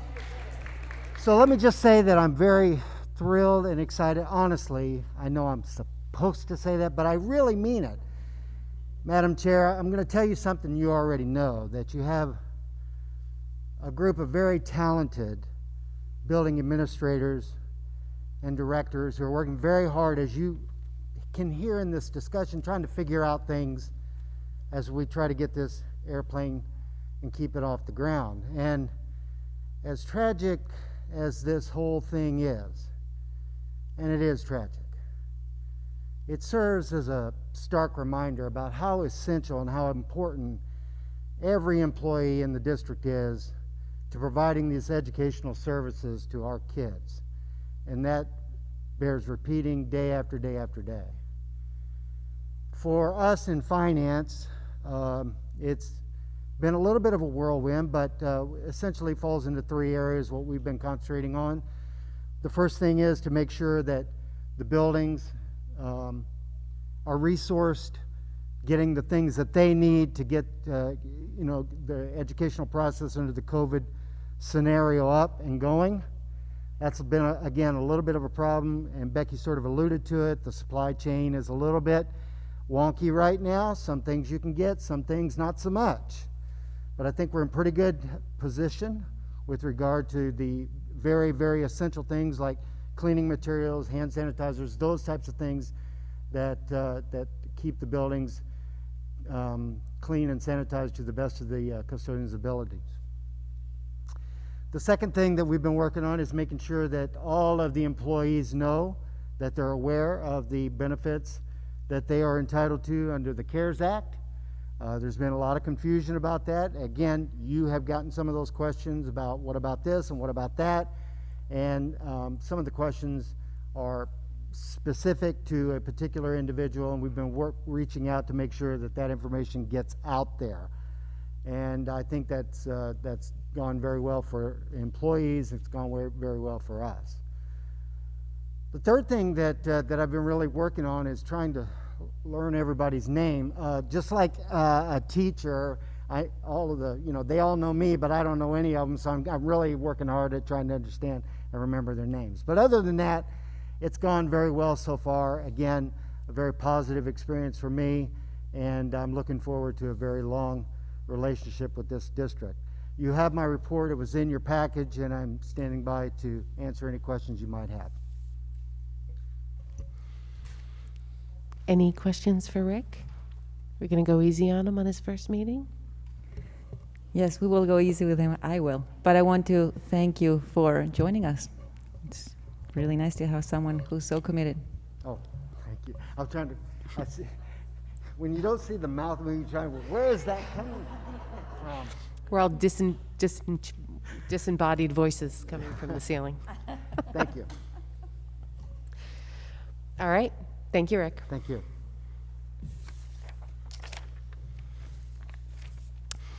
Okay, so we are back to Julie. You're back up for the Moore Street School Goal Review.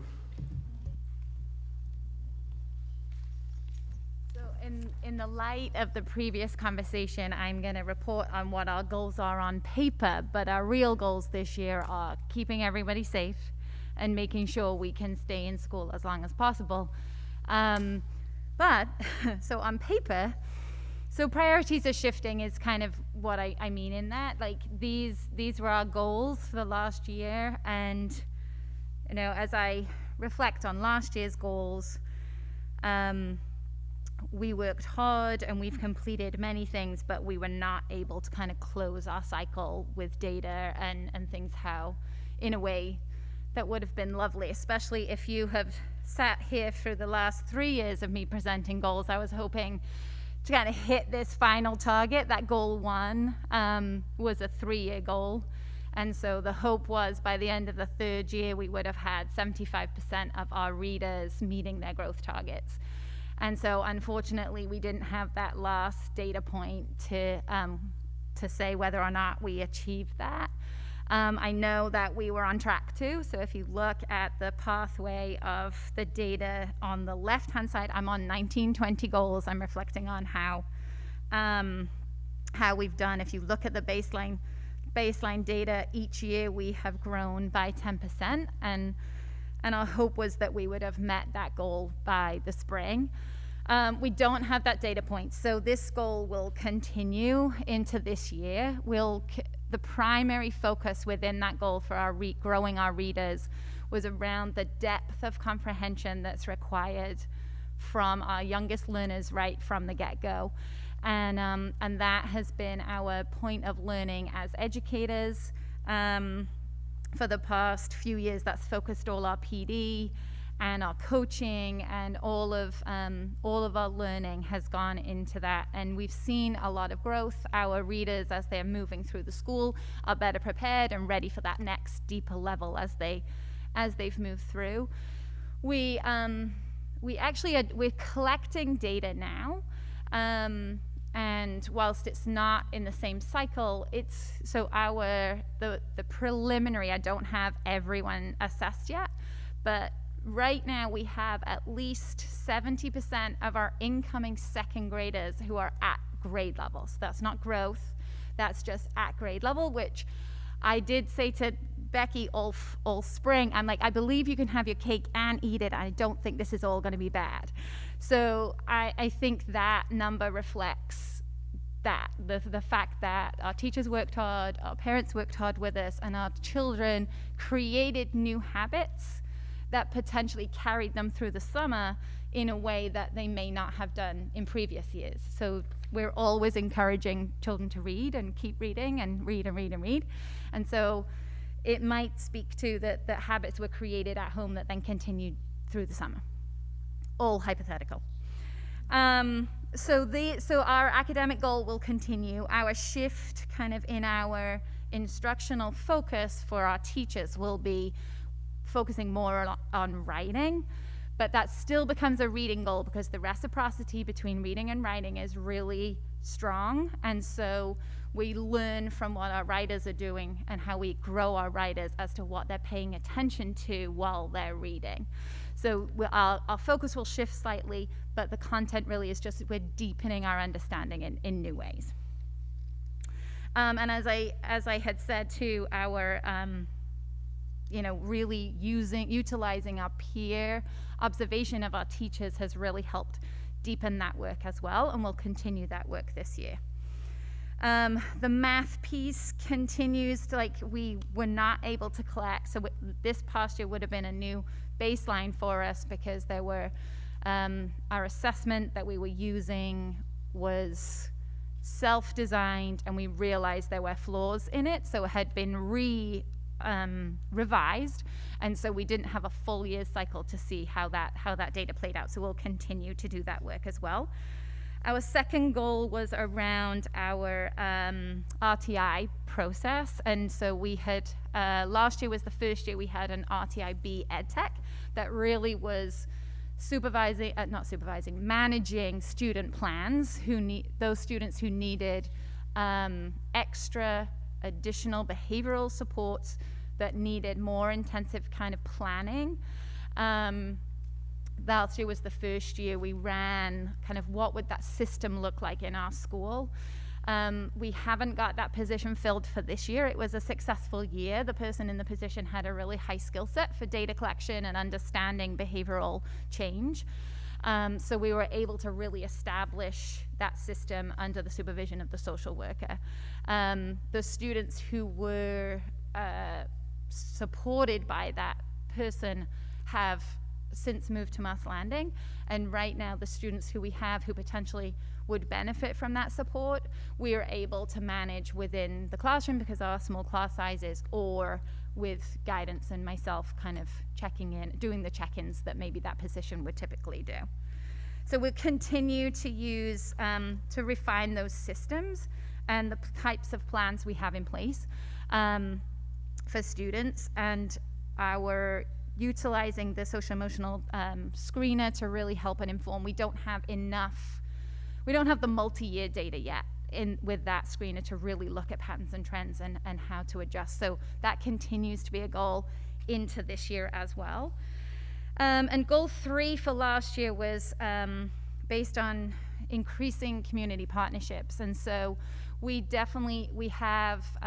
had a strong group of community volunteers who would come in weekly to have lunch with our students, and then as a branch of that, we had moved also into more specific mentoring, particularly around boys who needed strong male role models. And so there was really good connections and partnerships that were being built around that model, but we are unable to run that this year. So we've paused this goal. This goal doesn't go away. I just feel like 3 is all we can manage and really stay focused. And so this goal for this coming year becomes hit the pause button, and when we can revisit, we'll certainly come back to it and make sure we can continue those partnerships and build new ones as we can have different people coming in and really working with our students.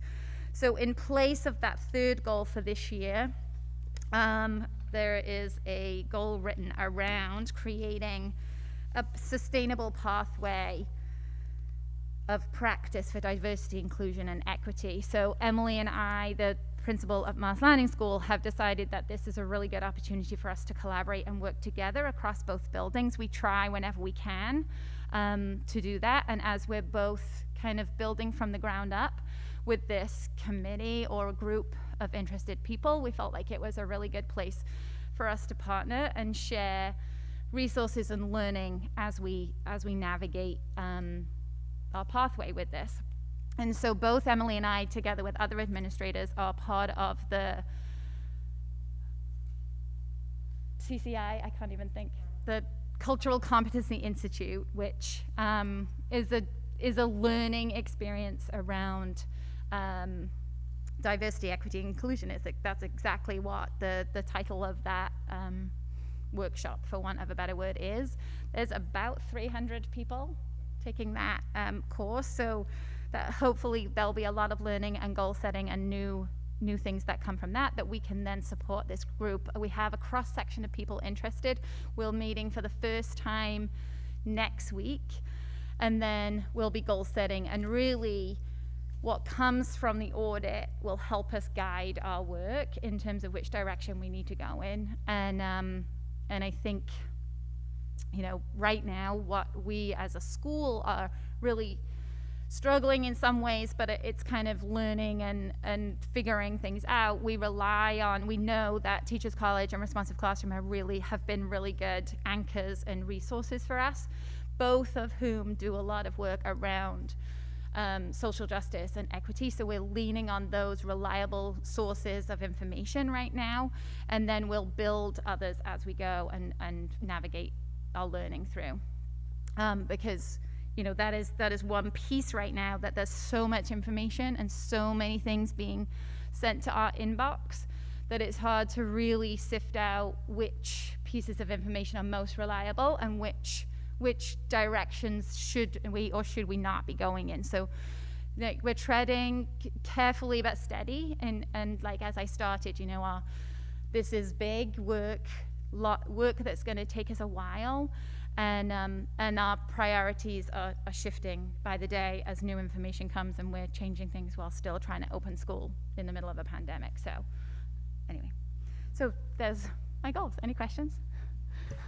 Questions for Julie? No, I just have a comment. I think it makes perfect sense to continue with last year's goals and complete them before moving on to something different. And I also appreciate the fact that you took the initiative, despite everything else that's going on, to say, well, since I don't have the one about community, I'm going to create this one about diversity. Super timely. So thank you for doing that. My question for you was around the phonics program that I think you guys were the pilot for. Was that last year, or is it 2 years? I don't know, time flies.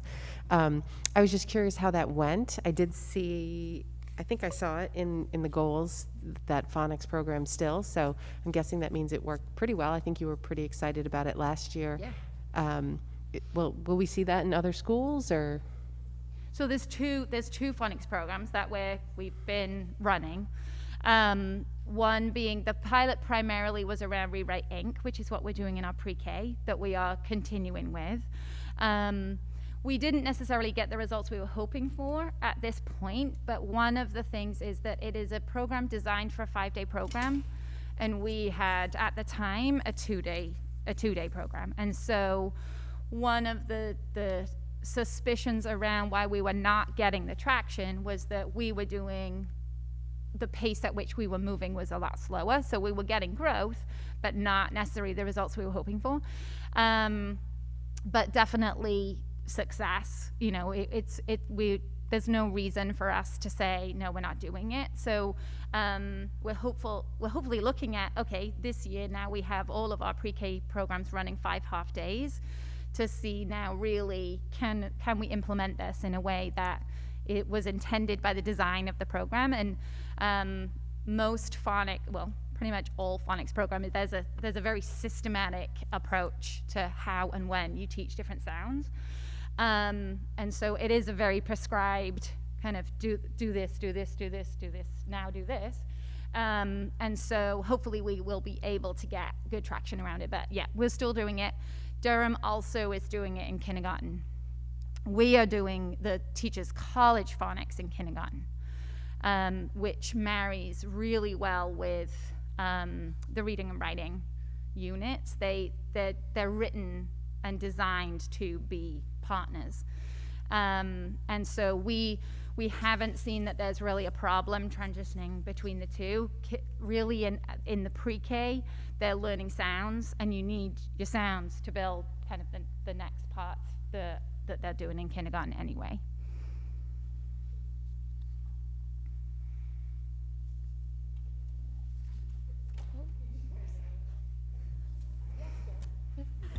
He's locked out. To echo Volley, I think it was great that you added that goal. I mean, that's very ambitious. I think I had a question about, it talks about the continuing work on classroom libraries to ensure books are relevant, engaging, and reflect diversity.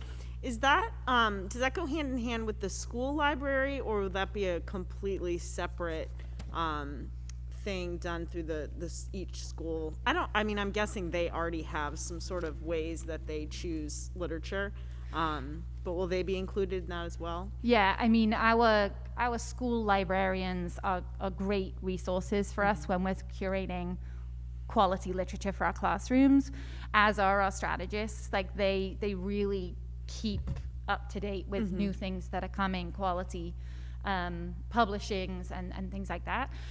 So our school libraries are updated. I mean, they have a pretty healthy budget, and books are bought and replenished, and old things. I mean, I can only speak for Moore Street and Pownell because we share the librarian, so I'm assuming she works the same in both buildings, but, you know, and retires things that have had their day and are no longer relevant for the children we have in our schools using our libraries. And then the classroom library work is different in the way that the teachers have sole control over what's in their own classroom library that the students in that classroom have access to. And so that has been work we continue to do, and you know, again, there's only so many places you can put your energy in any one given time, and libraries were a place where we continue to add to our collections, but we've really been intentional about what we're adding and how we're making choices so that we really truly are reflecting all families, all family makeups, all races and different cultural experiences, particularly like in our nonfiction. We have a lot of animals in our nonfiction collection. Like, we realized kids are interested in it, but are they having this new opportunities to look and read about other things too? So those are the kind of conversations we're having, and where are the gaps? What could we fill it with? How could we redirect some learning and energy into different books that kids are reading? And also, you know, what's a favorite for me is probably not, you know, my emotional attachment to a book that I remember either reading with my kids when they were little, or I read. It's like, okay, let's decide, let's watch, let's put it in a teacher's favorite box and see how much action it actually gets.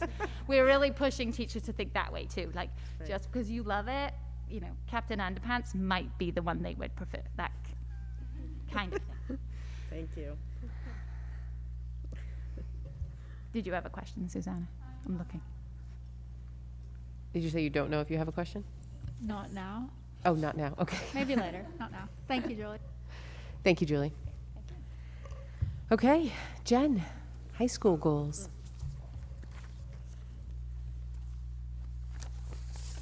Good evening, everybody. So I can give an update about, surprisingly, synchronous learning is not in my goals. It should be, because it's taking up a lot of time right now in a good way. But I can give an update. Last time that when I shared with the board 2 weeks ago, our numbers are the same. We have 23 individual teachers, which is just short of half of our staff, of our teaching staff, and 42 individual classes that are synchronous right now. We've had some really helpful and informative meetings in the last couple of weeks with the leadership teams. Today, half of the PLC teams met just to hear about the benefits and the challenges, and there are lots of both. And also to share, you know, what are the benefits and the challenges of the non-synchronous classes. One that was surprising to me is that the teachers, there is so much of an element of keeping up with technology for the synchronous classes, that they are getting to know their students less than they normally would, is how they're feeling. Whereas the non-synchronous classes that are seeing small class sizes, having 7 to 9 kids come in a day, are feeling like they're getting to know those students really well, which is just an interesting perspective that they've had. The synchronous classes do not dare go outside because of the technology. So that's been a challenge, because they would not just need, it's not just the computer. They're using the projector, they're using iPads, they're using a snowball microphone, they're using their own microphone. And so that's a challenge we did not foresee, that the synchronous classes just really, and some teachers are fully synchronous with all of their classes, meaning that their classes do not ever go outside. But as Julie said, you know, we are seeing some of the spaces being utilized outside in ways that we haven't before. We still can't convince large numbers of students to go outside for lunch. They just don't want to. But they have the ability to do that. And so in terms of your question about connectivity, What we are realizing is there isn't really a pattern to it. It depends on how many kids are online or parents at home. It depends on what the student is running at the same time on their computer.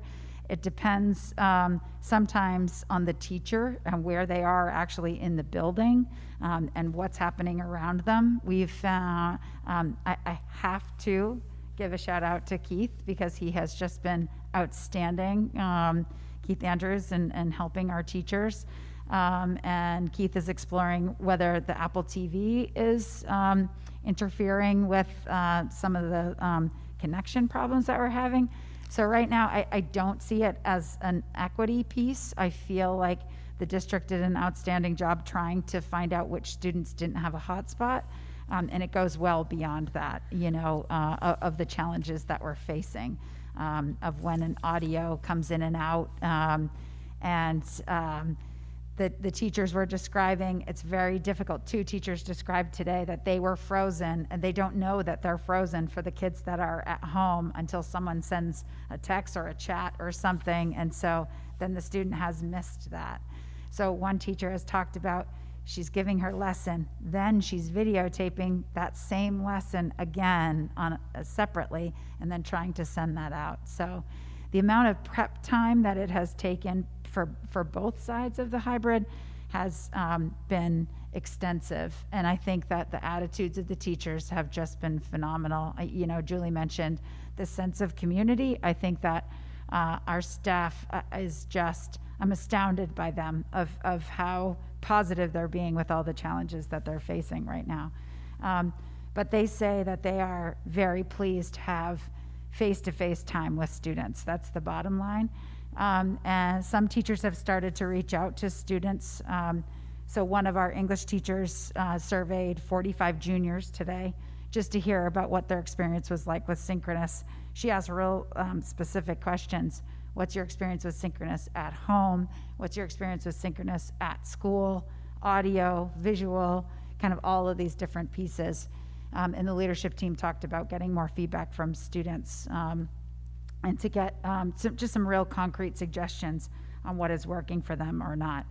It's also important for us to keep in mind students prefer very different things. Some absolutely hate being projected up on the wall. We've heard that a lot, whereas others feel like it's a way for them to feel a part of the class. And I would say they are split right now is what that feels. I don't know. Liam's nodding his head. And some aren't realizing that they're on screen and they're eating their breakfast and they're up on the projected on the wall, you know, things like that. So, you know, I think we'll just keep plugging away. One of the challenges at the high school with our color days is that adds a totally new element to our schedule, whereas the younger grades just go A, B, and then the alternating Fridays. We're A, B, but cohort A, white, B, white, maroon, white, see, I can't even. A, maroon, B, maroon. You know, I said to the kids yesterday, see you tomorrow, and they're like, no, you won't. So, you know, so that has really just, I think it's taking a toll a little bit on the teachers and the kids. They're trying to figure out what their schedule is like each day. And then I shared that the Region 10 kids have a schedule that doesn't match ours. So they're just memorizing theirs. That's what they told me. And we're just, you know, trying to, so for us, it feels like some classes have only met 3 times. And so it's going to take a little bit more time for us to work out some of these kinks. But the students have just been amazing, following the protocols, you know, being really patient. The teachers are saying that the students have been very patient. I don't know if that's been your experience too, Liam, just that they're understanding that the teachers are working hard. They're also giving small hints like, everybody's looking at your back, miss, you know, so they turn around on the screen and things like that. So that's been, I think that also just helps our sense of community. Are there questions about the synchronous learning before I start the goals? I'm just glad to hear that the survey went out, because I do think it's such a mixed bag. I know one of Finn's observations is he feels like he doesn't, like it takes away from some of the live class dealing with some of it. And then when he's home, he's like, Mom, I really don't need to be on there. And I'm kind of like, but isn't it keeping you on a schedule? Yeah. So, and it's great to know. I'm just glad you guys are cognizant of the fact that it's not entirely there yet. Yeah. And the cost benefit, you know, which classes does it definitely make sense for? And which might it, I don't know. There's so much problem solving. I'm so grateful. I'm so grateful to all of you administrators.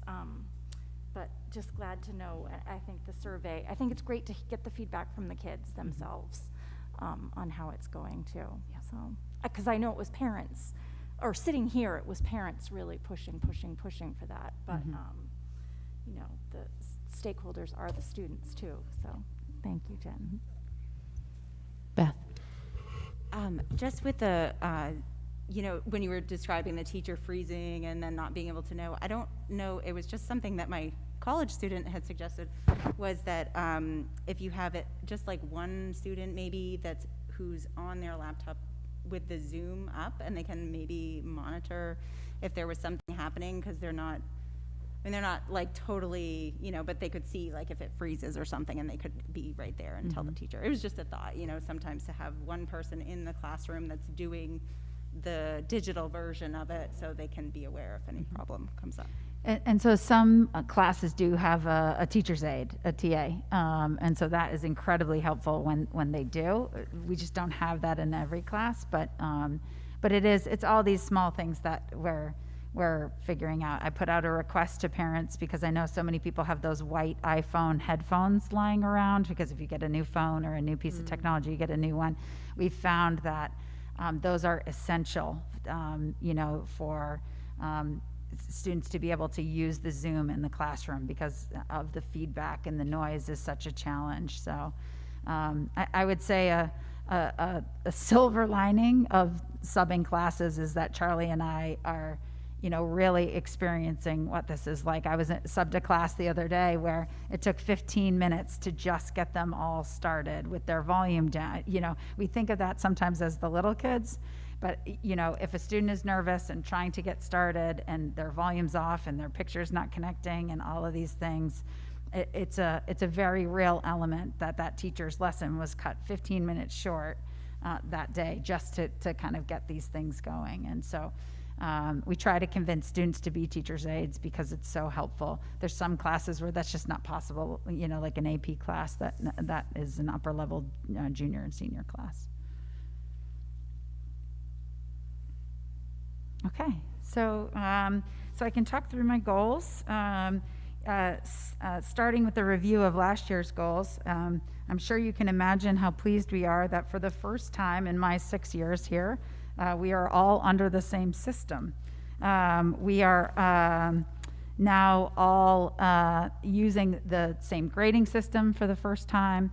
All students are being scored on habits of work. All students are using the reassessment policies in each grade level. They're using common scoring criteria. So this is something that we've been building up for the past 5 years.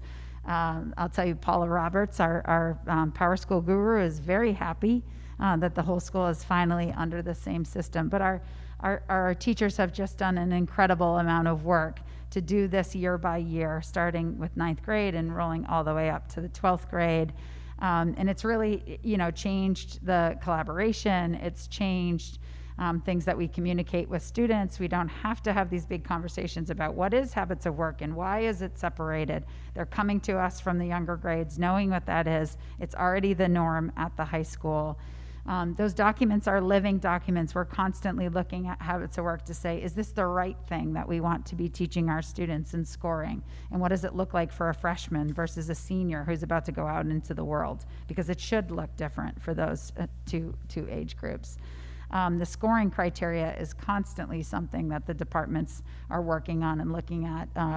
And calibration is a big thing to make sure that we're both understanding what we see as proficient work. So that work will never be done, but there were no major changes that we made to our grading system or our, kind of those elements that we've had for grading and for learning, like reassessment policies and things like that. They have carried over from last year, and the difference is that it's all 4 grades that are in that system now.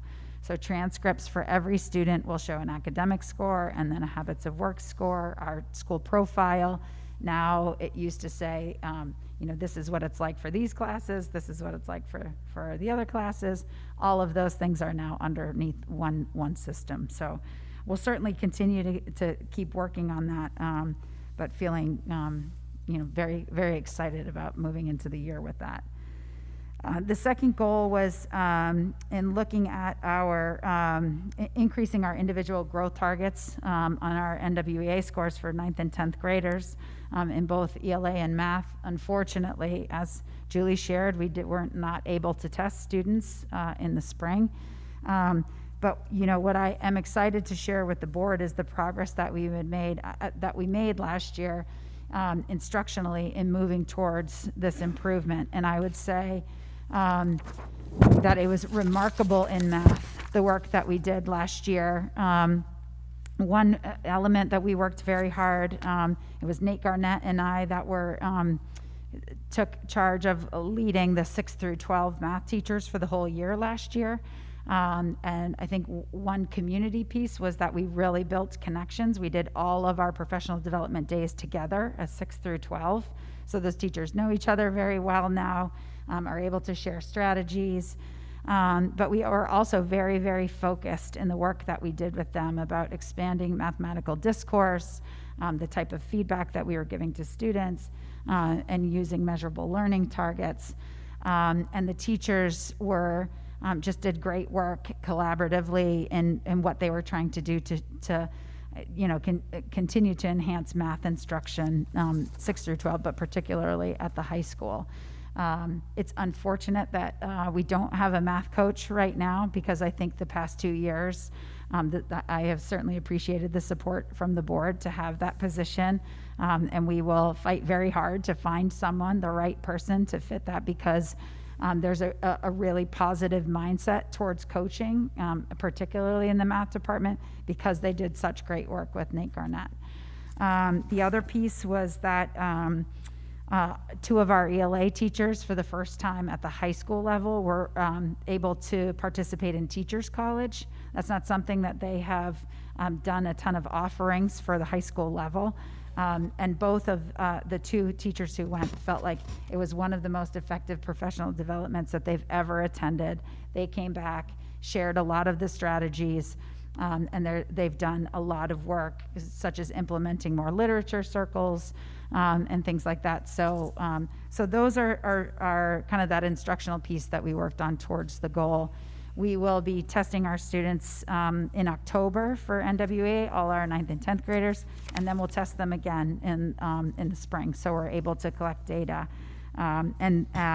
You'll see that if I'm kind of flipping to my new goals, that I've kept this same goal and the same measures that we were hoping to achieve last year, and hoping that we will continue this work that we've done last year in coaching through the math department and through ELA, so that we see these gains in the NWA scores that we're hoping to see. So I can kind of flip to the back of the new goal, and you'll see outlined there that is my same goal from last year. That the hope is that we shift growth targets from 51 to 57% of students meeting their individual growth target for 9th grade, from 46.4 to 51% for the 10th grade, and then in ELA to shift those numbers from 59.3% to 64% for 9th grade, 51.2 to 56% for 10th graders. So that is our hope, that we'll be able to compare our 2019 data and with the 2021 data, and that we'll see those gains for individual students.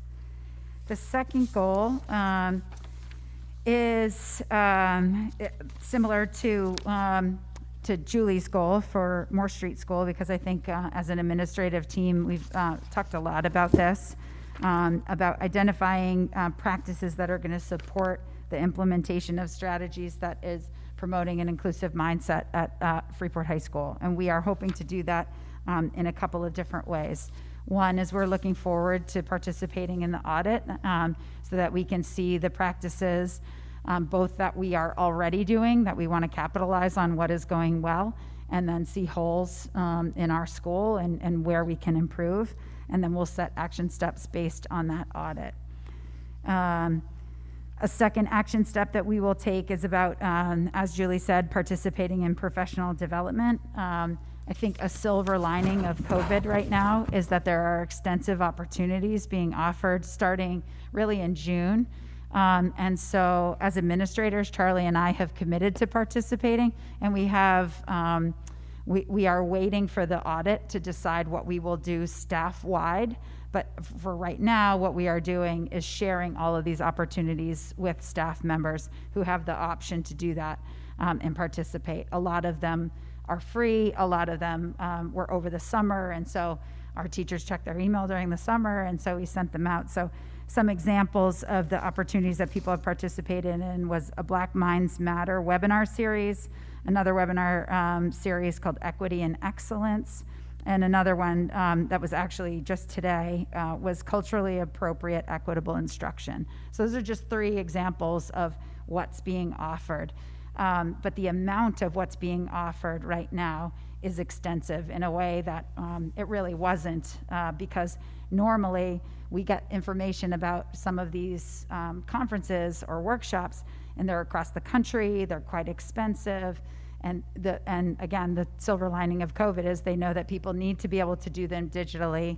They're recording them so people can watch them on their own. So they've made it a lot easier to access professional development, which is something I hope that we see continue past COVID, because I'm seeing a lot of people choosing to participate in that. And then another action step is to continue to include and expand upon the selected texts that we have, particularly in social studies and ELA. Over the past 2 or 3 years, we have made some significant shifts in both curriculum and in the text that we are offering. So one example, as I said, is that we're implementing more literature circles. That wasn't a predominant practice in the high school, and it is now. It's happening in all the grade levels. And so part of literature circles, as many of you know, is student choice in what they're reading. And so we, as opposed to, probably what most of us experienced in high school, where the whole class reads the same book. And so what we're able to do is really expand the offerings in terms of various backgrounds, races, religions, experiences, of what those choices are for those books. And we've been doing that for the past 2 or 3 years, but we're expanding not only on the text, but on the number of teachers who are implementing that practice in their classroom. Another major shift is that last year was the first year that we did away with our Western Studies class, which was our required 10th grade class. And we shifted to the required class for all 10th graders is half a year of American government and economics and half a year of modern world cultures. So, modern world conflict. And so last year was our first year. It's both new classes that our teachers designed. And so that is a continual process of improvement, but that was a shift that we had made. A third one is that last year was our 3rd year of doing a really extensive project that's called Persepolis with our social studies and ELA classes in 9th grade, which is all of our students because they're required to take those 2 classes.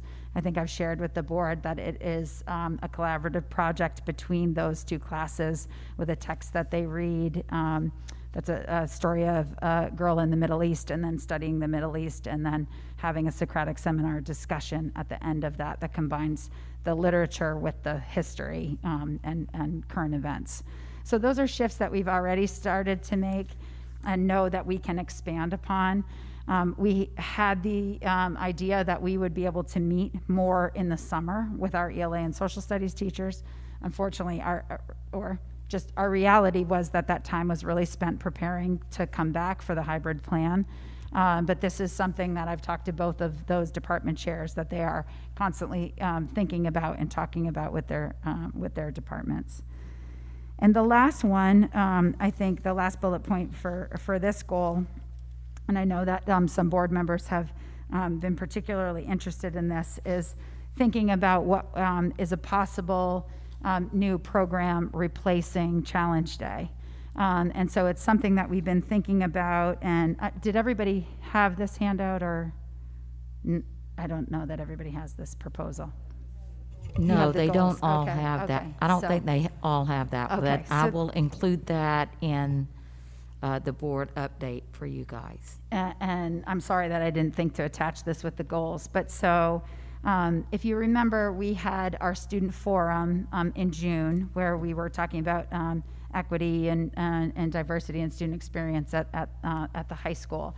And so Charlie and I partnered with that woman. The students really liked her. We really liked her, and explained what it was that we were looking for Challenge Day. And so to replace Challenge Day, excuse me. And so she has come up with this project proposal that we collaborated with her to design. And the program is called RISE, which stands for Resilience, Integrity, Support, Empathy Program. And so the hope of this is that we are coming up with something that is more sustainable, something that is more cost efficient, that we are an integral part in designing what it looks like. So meaning we could decide whether we want it to be the whole class. We don't have size restrictions. It would be provided for all students in all 4 grades. We would imagine in every year. We would imagine that we will start with 1 grade and move forward from there, so we can see how this works, because we would essentially need to design a different program for all 4 grades so it's not repetitive for kids. We explained to her that we wanted something that was more impactful for our school community.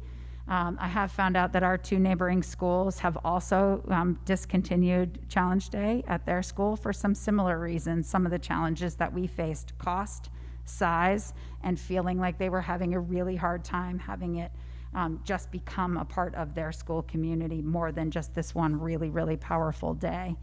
And so part of this proposal, what we're hoping for and what we're working on right now, is to collaborate with nearby schools. So we had a meeting the other day with 4 other principals, myself, and the woman, Kate, who runs this program, to explain it to them. And the idea would be a train the trainers model, where there would be 10 of us, 5 students and 5 staff members from each school, so that we design this program, work to facilitate it, and then are also potentially able to help each other in nearby schools. So it might be that our students go on their day of RISE and help them facilitate, and they come for our day, things like that. So we have not had the other schools commit yet, but even if they don't, we'll move forward with this. But we have some schools that are interested. It's just about, it's still a cost, and deciding if this is the right program for them. But we're excited about this. You know, our thinking is that we would continue with the LL Bean trips in the fall, where that becomes kind of a community building. And then this is something that would happen in the spring when there's more relationships built, more trust already established. A common thing that we talked about was, it's very early to do a program like Challenge Day with 9th graders in November when they don't know each other very well yet, and we don't know them as well, whereas if we had some time to do some community building and then build up to this. So obviously COVID is going to potentially, when we share this, you'll see that we have a timeline for the next 2 years. And COVID is going to impact this. We know that it will. So it might slow it down, but it's not going to stop the progress of this, as we feel like this is something that we want to commit to working on. So those are the bullet points that would help us with this particular goal. And that's it. Thank you very much, Jen. I was just wondering whether you can talk a little bit about the RISE program, what it entails. So it would be similar to, it would be a day where we have all the students from the same grade level that are together. Well, that's how we're envisioning it now. Like I said, we may decide, because our classes are so big now, that we want to split it, but I doubt that. We felt very strongly about having the whole grade together. And so it's student and staff-led discussions about how we build empathy, how we are understanding one another's perspective. So it's similar to Challenge Day. It might be some of the elements of Challenge Day that we might use, but that's what we would work on designing, what we want the actual activities to look like, and have the student input, because whoever that team is that we choose, that would be the 5 staff and the 5 students, they would be a part of designing what that day looks like. Thank you. Music to my ears. I did have a chance to look at the handout because I saw that and asked Becky if there was anything. So I look forward to everyone else getting a chance to see that. And I'm especially excited that you're involving students in the creation of the program, and that you're looking for it to be school-wide and repeat every year. I think that'll be more successful than Challenge Day was in terms of having it shift culture. So it's really exciting, and I just really want to thank you for that. I know I've been sort of a thorn in everyone's side about this particular topic, because I loved Challenge Day, but it sounds like what a godsend to have this woman sort of come into our midst. I went on to the website a little bit too. They look like a pretty incredible organization, so I'm excited to see what happens. Thank you. Thanks. Thank you so much, Jen. I just wanted to echo what my colleague said about Moore Street, as well as FHS taking on this equity and inclusion piece before the audit is even done. Thank you so much for taking the initiative to do that in such a thoughtful way. It's really great. Thank you. Thank you. Vali? So I want to echo what they both said and add thank you for pushing, well, not pushing, but for introducing the idea of synchronous learning to the teachers at the high school so that they can opt in. And super excited about this other alternative to Challenge Day too, and the inclusion work. Thanks. Jen? I think this was on the whole time, but I was just going to ask about the questionnaire that students were given about synchronized learning, because Maddie and I talked about this very briefly at the beginning of meeting up here. If it was asked about what, not to like find out who's doing better than the others, but like to find out from the students which teachers are doing certain things with synchronized that are like more successful than some other teachers, so the teachers can kind of learn from each other. You know, what, you know, I would be terrible at that. I mean, that would be something that I would have to have help from everybody. So I'm sure there are some teachers that could really benefit from some teachers that are having a lot more success. So just to clarify, so this was only one teacher who chose to do this for her own junior classes. And so I'm encouraging other teachers, but we haven't done this school-wide. In terms of sharing those, so our PLC teams are a little bit different than the other schools. They're interdisciplinary teams, so you'll have 2 science teachers, 2 math, 2 ELA. So today was the first day that they were able to get together and just share some ideas. So some teams just happened to be fully synchronous, so that was really helpful. We you know, in one of those meetings, one teacher was the leader, and we all got on and did what she was doing. But another thing that was just an awesome idea was we had department meetings after school today, and what the ELA teachers decided to do was to move every 10 minutes into each ELA teacher's room and start class as if you had students in front of you, whether you were synchronous or asynchronous.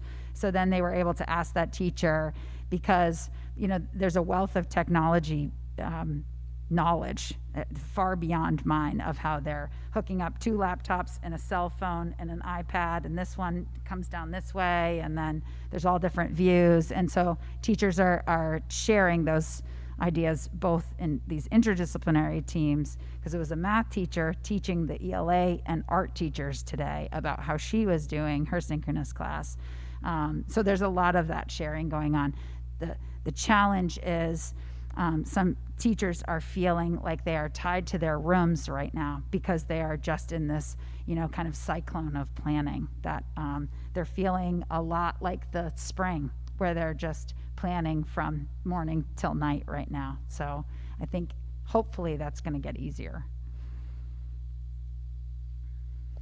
I just want to thank you and Julie and the other administrators for, as another thorn, for equity and inclusion, for adding this to everything that's already on your plate.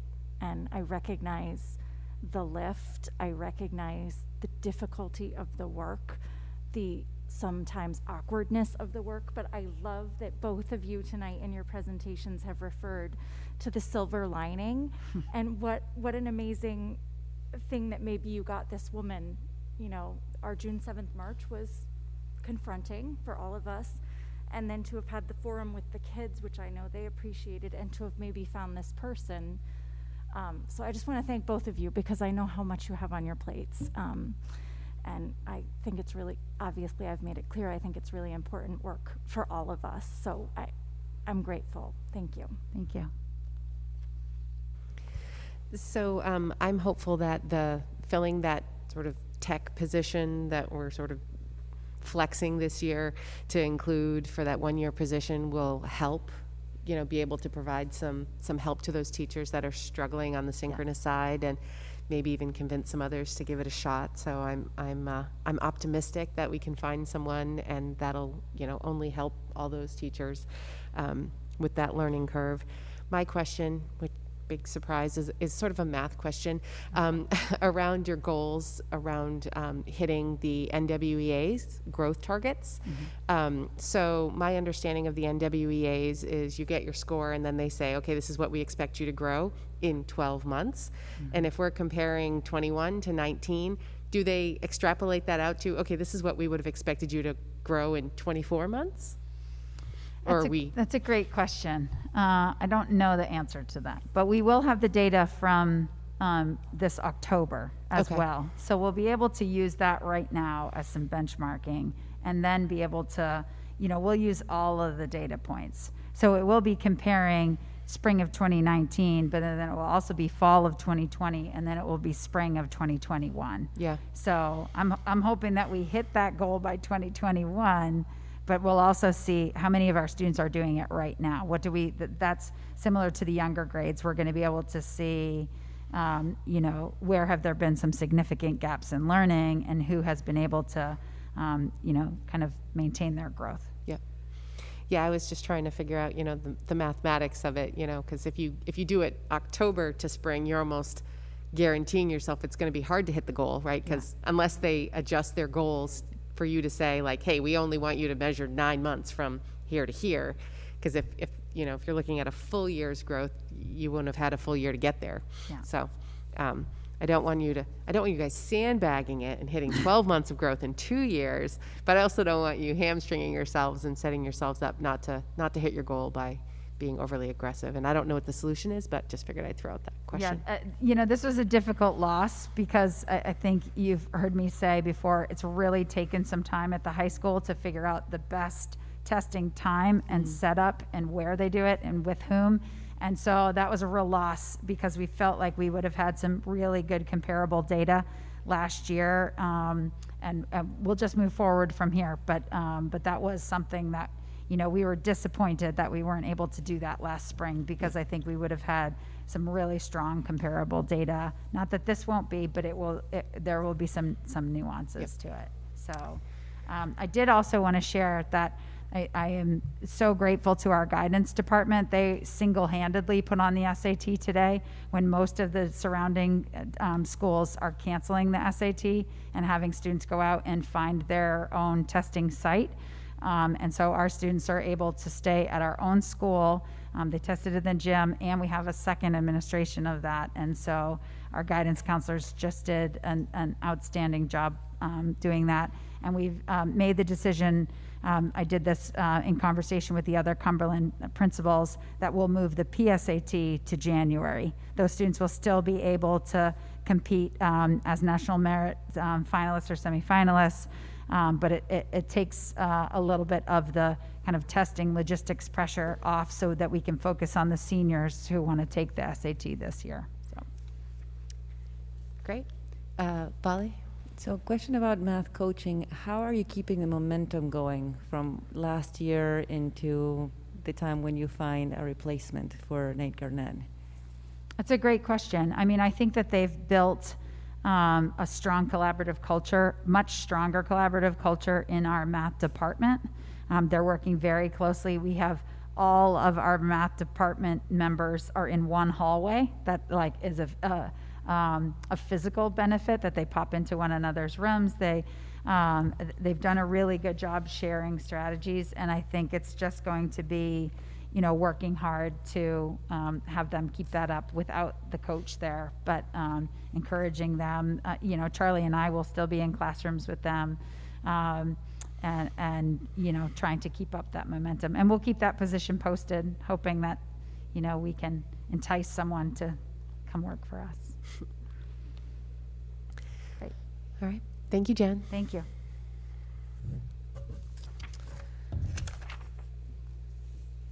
Okay, we can finally flip over to the back of our agenda. Board comments and committee reports. So this is the first time we have this on the agenda for this school year, which for A is board information exchange and agenda requests. So if we had any board members that were involved in any other subcommittees that we don't have reporting out that wanted to share an update, now would be the time to do that. Or if there were questions, you know, or requests for agenda items for future, we could open that up. Yeah, Maddie. This is not an agenda request. I just wanted to briefly go back to our earlier discussion about that letter that regarding music instruction and the difference in Maine from other states. Just wanted to ask Becky if you could maybe engage your fellow superintendents in that effort, or just see if they would be interested. She's talking about the letter to the state around the music guidelines, arts, the music question. And your request is what, Maddie? Just next time you have your superintendent meeting, maybe let them know that we're doing this and see if they're interested sure. also. I'd be glad to do that. That's Friday. I'll put that. Yeah. Thanks. And just, I mean, just so we have some consensus around this, is there anyone on the board that feels like we shouldn't move forward with a letter to the state? I'd hate for a bunch of people to put a bunch of effort into it if people don't feel like it's something that we should be doing. So I don't see any hands going up. So I'm going to take that as direction to continue on with that effort. So great. Question. The board would read and approve that letter before it gets sent out, right? Well, yeah, because I think the goal is that we're going to sign it as the board. So yeah, we would definitely want to make sure we read that and be in agreement. Any other? Okay. Finance committee report. Rick was mistaken. I am not the chair of the finance committee. That was Kate Brown. We currently don't have a chair, but I'm sure we will elect one at our next board meeting, or our next finance committee meeting, which is in October. None of us knew that until last night when our next board meeting was.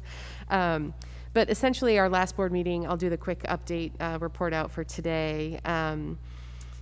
The last meeting was on the 3rd of September, and that was primarily around a review of the proposal from Mechanical Services around the HVAC work within the district.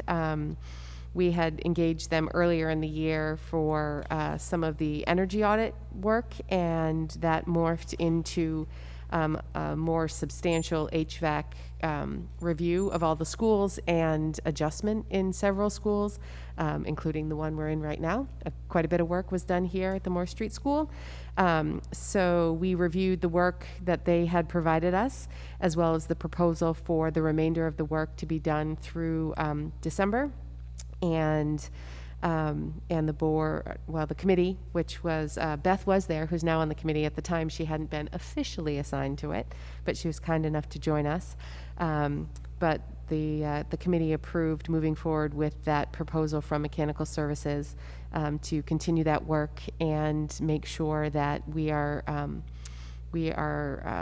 maintaining our buildings within the guidelines of the respective groups that cover HVAC. I'm not recalling it off the top of my head, but And we just sent Rick back for some additional questions on other work that might be needed as they continue on. So that was pretty much the whole of that meeting was around HVAC. And I think we're going to have Becky as an HVAC expert by the end of the year.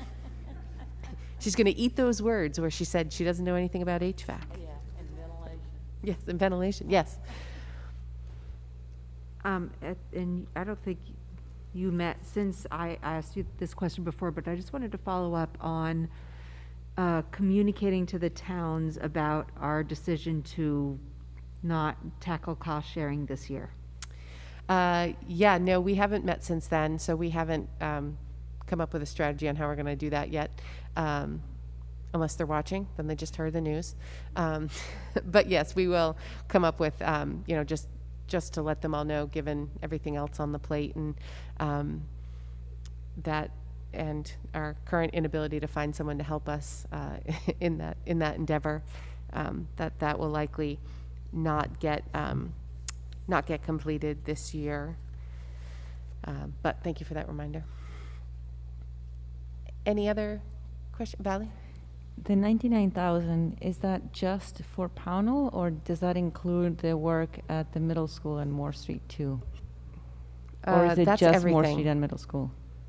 That's all the schools in the district. All 3 schools? That's 6 schools. Oh, yeah. the 6 Yeah, schools. so Okay. that includes the work that's required in the 6 schools as outlined. Now, while they're doing that work, if they come across something else that wasn't foreseen, then it might adjust. But so this includes some, it's actually a pretty meaty proposal and report out to us from some industry experts that this is their, you know, they're really specialists and experts in this, that it's kind of impressive we're getting involved in our school because our schools is because they're sort of known around the country. So yeah. I think I think it will be well worth it. And like I said, they already did a substantial amount of work to get the schools ready for opening, including, you know, getting staff in here on weekends to be working on the building. So much appreciation to the mechanical services crew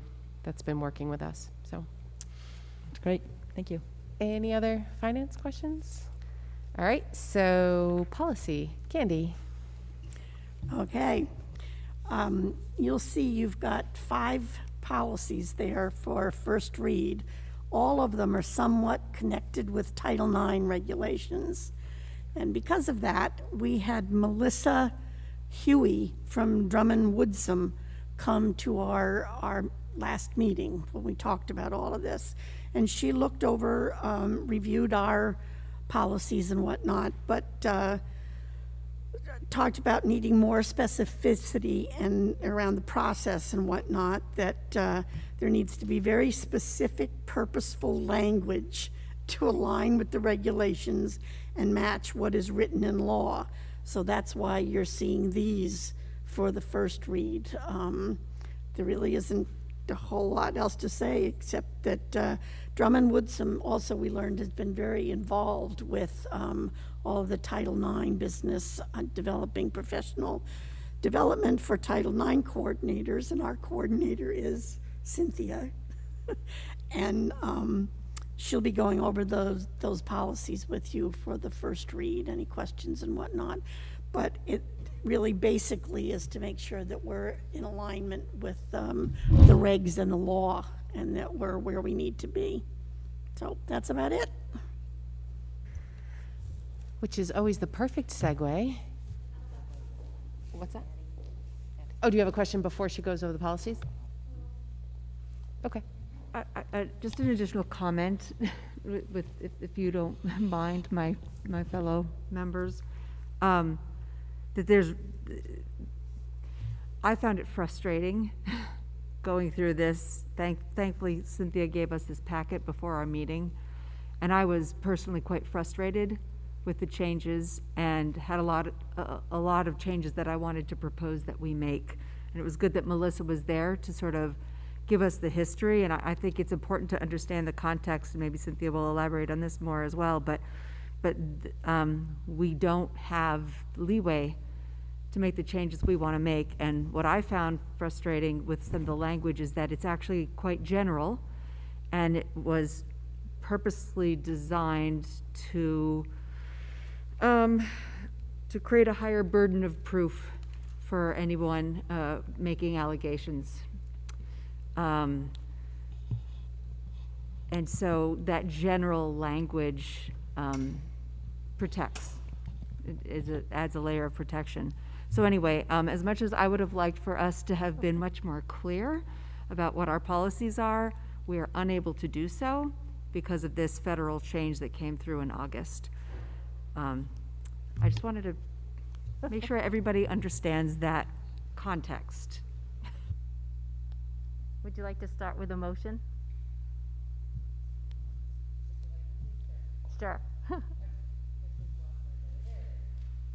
Okay, so do we have a motion for consideration and approval of first read for the following policies? AC, ACAA, ACAA-R, ACAB, and ACAB-R. Beth, thank you. Second? Valley. Okay. So, pretty much Maddie and Candy gave you some of the background. On August 14th, there were new regulations that came into effect, basically from the federal administration that exists now, and the biggest focus was really on having equitable resolutions, and those are, you can see in the 2 procedural policies that's noted in that first paragraph. And Melissa had a really nice way to put it. We've always had these policies, and we've had investigations, and we've followed the protocols. That doesn't change, but it's maybe not necessarily the burden of proof. It's just that it really is based in college level accusations, and that as soon as somebody gets accused, now this is not my wording, this is what I'm sharing. When somebody gets accused of some sexual harassment in whatever format that looks like at the college level, they were feeling like that person that was accused was not having as much of a equitable process, and so they're trying to even that out. And because that happened at the college level, it trickles down to the K-2 education. So that is why this is the way this is today. This could change. It won't likely change for at least a couple of years, even if the administration flips. It takes some time. And as Maddie said, or I think Candy said, the Drummond Woodsum has spent the summer with several lawyers working over it. The actual regulation is probably this thick, and all the supporting documents are like this thick. They have put together 14 hours of professional development. I have participated in all of, I've signed up for all of it, but, and I've also asked all the assistant principals to sign up for this as well, which they did. Problem is, the first webinar, they were doing it, so we were Zooming, was August 26th. Not only was that my birthday, it was the first day of school, and none of the assistant principals had that time, and I had other meetings. I was able to go to the first hour and a half, and then I was off to another meeting.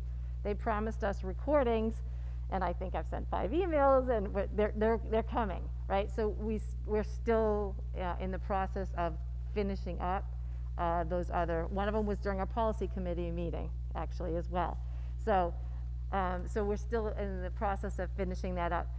The reason I've asked the assistant principals to become more involved with the professional development piece and the knowledge is because now you have to have tiered levels during the investigation process. Usually it was a principal and I involved. They call me right away. We talk through things. They do some investigating. Many times I've been involved in the investigation. And then, of course, I have to share it with the superintendent. And now you have to have a separate person making the final decision, so it's more tiered. So it's really a lot more work. It could be a full-time job, depending on what happens in your district at any given time. And so that's sort of the background of it and why, how it came to be. And these policies, if you look at the last page of each of these proposed policies, you can see the length of the legal references are this long. That is why none of the word choices, whether it says substantial or any of those word choices, are very purposeful and intentioned. And so that's why I never have done that before, but on the policy committee subcommittee report, I had put that the language in this should not be changed. I did get a question. I think, Mara, you had a couple of questions, and I actually emailed them to Melissa Huey, and so I'll be happy to share that response with you, with the board. And so Mara had asked a couple of questions. The first one being, she says, the new policies appear to encompass a narrower set of behaviors than our previous policies. Is that correct? If so, what can we do to protect our students and employees from misconduct that may not rise to the level of what is now covered under the Title IX and state law, but would have been covered under our previous policies? Second one, the definition of harassment in the policies ACAA and ACAB appears to be different than the definition of the policies for the complaint procedures. Can you clarify what this means and why they are different? And so her response is, she says, good morning. I took a look at your existing policies, and I'm not sure what the board member is referring to. The new policies cover the same protected classes as the previous policies. What has changed is that there are different definitions of sexual harassment under Title IX and Title VII, and Title VII is specifically for the employees, and state law, which is for both employees and students, which is why there are two different definitions of sexual harassment. All the same conduct is covered under old policies as the new policies. And when conduct doesn't rise to that level, we do have other policies that we use. And so they would likely be covered under bullying policy or a hazing policy or some other student conduct policy. In regard to employees, there is a hazing policy for harassing conduct, but otherwise, generally, you would apply any board conduct policies and handbook language that you may have. And absent that, just apply good old-fashioned conduct expectations. So when we get a case and a case comes to me, we need to go through, does this fall under Title IX? That's why it takes a lot of time. We're going to be pulling those out and looking all through all of those, sorry, I stepped away, all of those procedures. Does this fall under Title IX? Does it fall under Title VII? Does it fall under, where does it really fit?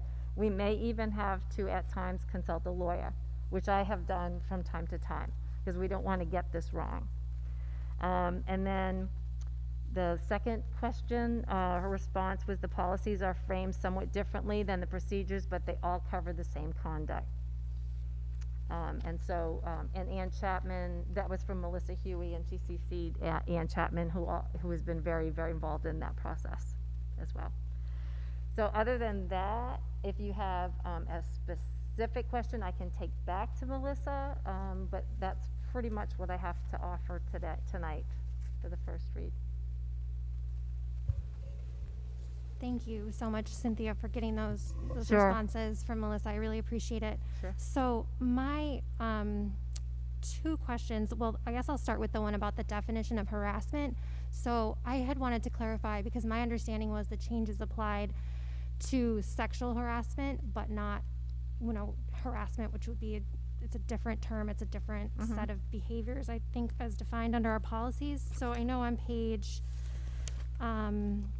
in the new ACAA-R on page 2, I saw that we had this definition under number 3 of harassment, and that saying that it is sufficiently severe, pervasive, or persistent. So we had this definition, which I had thought was more related to Title IX and was related to the change in the Title IX language, not the general, like the harassment language, as compared to like what we had in the policy before, which I think we even say at the beginning of ACAA on the very first page. I think it's great that we still have the general statement, you know, we're not going to tolerate harassment or sexual harassment. This kind of conduct generally is against boards laying out a policy that this is a conduct is against what we find acceptable in our school districts. But I was kind of wondering that that very specific language that it has to be severe and pervasive and objectively offensive seemed like to me a higher standard. Right. So is that does it apply to sexual harassment and harassment as well? So the question is on page 2 of AC. I'm asking this as a question to you. I'm having a really difficult time hearing you. Oh, sorry. I'll try to get closer. That's better. Yeah, so I guess the question is on page 2 of ACAA-R, okay, the definition of harassment that we have there. I thought we were, by law, required to change our definition of sexual harassment, but not of harassment. So I was just a little confused about, about that specific piece. I think it's just outlining all of the definitions, right? Right, so you have both of them. You've got number 3 is the harassment, and number 4 is the sexual harassment under Maine law. Right.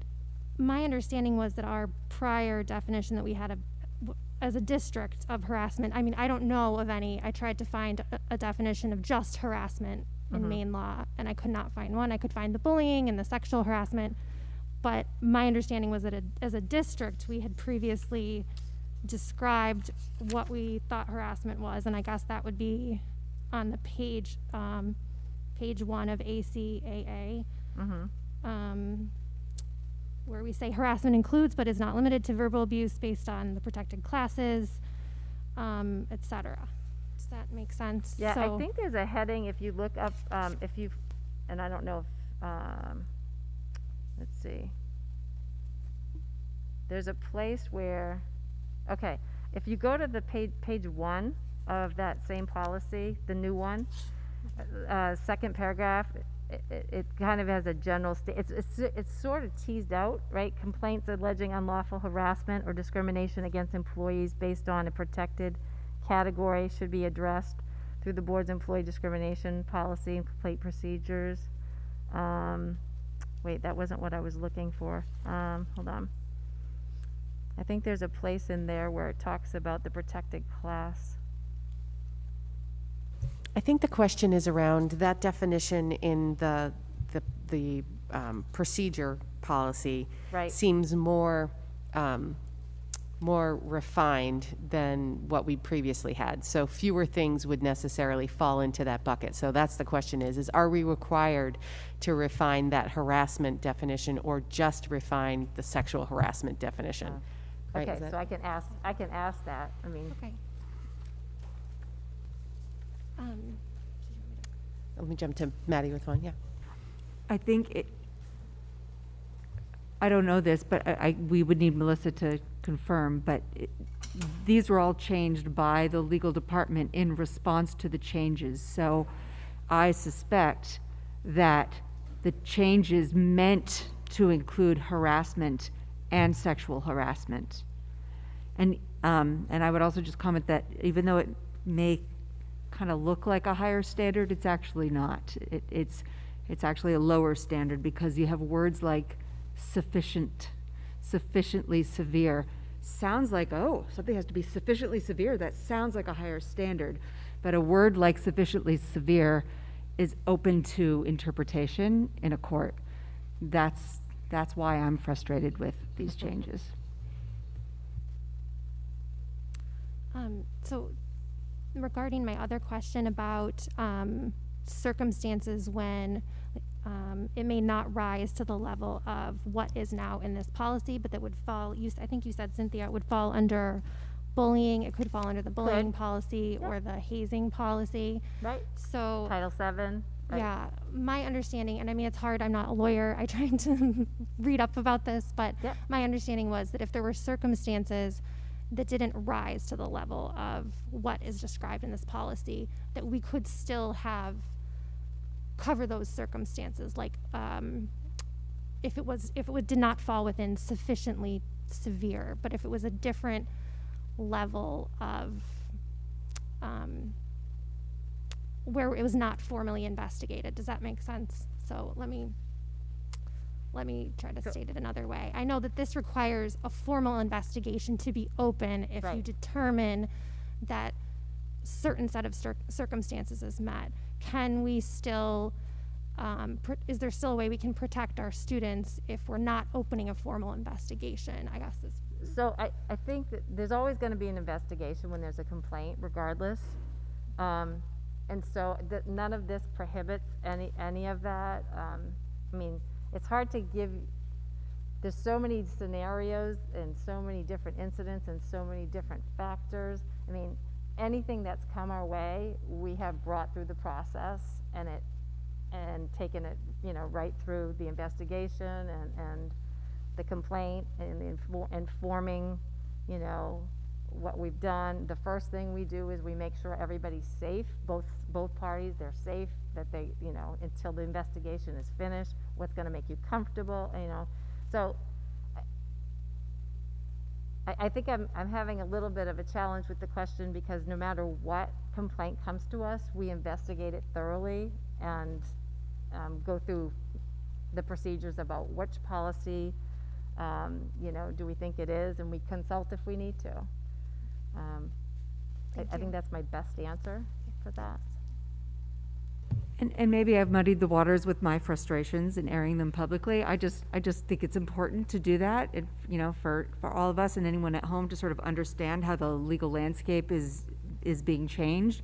But I do have faith that we still can do the right thing in our schools, where it would be a significant problem is potentially in court. So so long as we can do the right thing in our schools and it doesn't rise to that level, we protect our students and our staff. Valley. I had trouble understanding who this decision maker is. We have the investigator, then we have the decision maker. Would the coordinator, the Title IX coordinator, be the decision maker, or would this be a third person? The superintendent. Okay. That's not clear. Could we just say the superintendent? I think it's in there. Oh, it is? Yeah. Oh, okay. Yeah. And the other, this is just a minor comment, but You can have an internal investigator. You can have, so an internal one would be the 3 people that the assistant principals would be the internal, but we could actually have an outside person. I mean, so it's broad enough that we have a lot of options. okay. And the other comment I had, these read a little bit too much like boilerplate policies, because they refer to the school district or the school unit. Can we just say RSU5? If there's a place I've missed it, I'll relook at that before next time. I did try to put RSU number 5 in some of the places. If I missed it, I'll go through it again. Okay. So where it says school unit, yeah. Thank you. I think you'll see it in some areas, but I may have. Right. There's a lot. Yes. 19 pages in the 2 procedures or something close to that, yeah. Thank you. But yes, I'll go through that, Molly. Okay, everybody ready for a vote on that one? So we have a motion and a second on the floor for the first read of these, so we will see them back. Yes, probably in a couple of weeks if it's allowed. Yep, yeah, perfect. So all of those in favor? What? Okay. We do have the motion, right? Yeah, we did that before. Yes, we did first. I like that. I like getting it done out of the way. Yes. Okay. Opposed? One opposed? We have to pass it. It's just a protest vote. Okay. Fair enough. Thank you. All right. So we will see those back again. And unfinished business, 12A, we've already taken care of, so that's good. 12B is fall sports. So do we have a motion for consideration and approval to participate in fall sports following the CDC DOE guidelines? Susanna, thank you. Second? Candy, thanks. Okay. Is this Craig who's coming up, or is this you? Well, I think we're a team, aren't we, Craig? Does anybody else hear the humming? Yeah. No. So, Keith, are you working? Can you hear that feedback we're getting?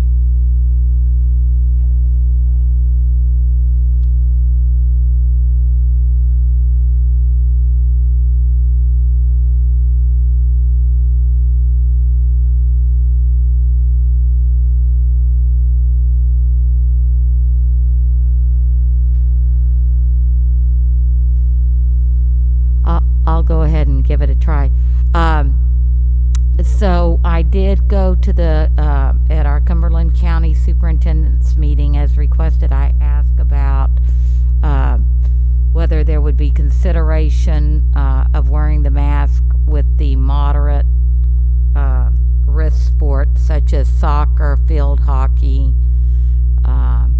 and the consensus really that there was no other district that was interested in doing that because they feel like the CDC, the MPA, the DOE spent a lot of time looking at the science and coming up with these recommendations.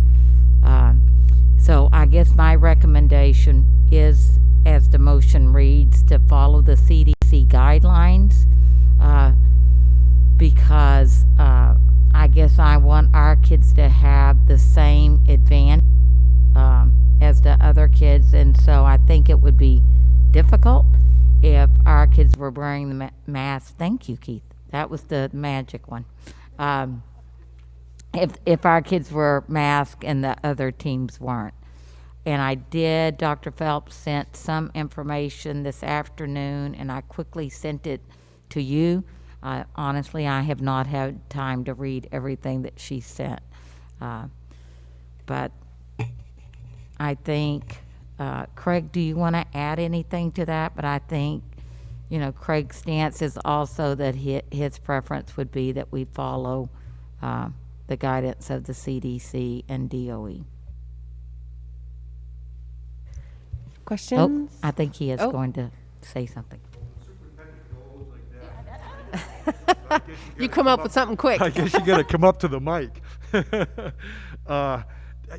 No, I don't really have much to say. You know, I will say that on the DOE website, in the actual DOE framework to reopen schools, in letter number 1, physical health and safety considerations, and also on that same DOE website in the upper right-hand corner, you can also click on the main CDC guidance for schools. And in both places, it has the exact same language.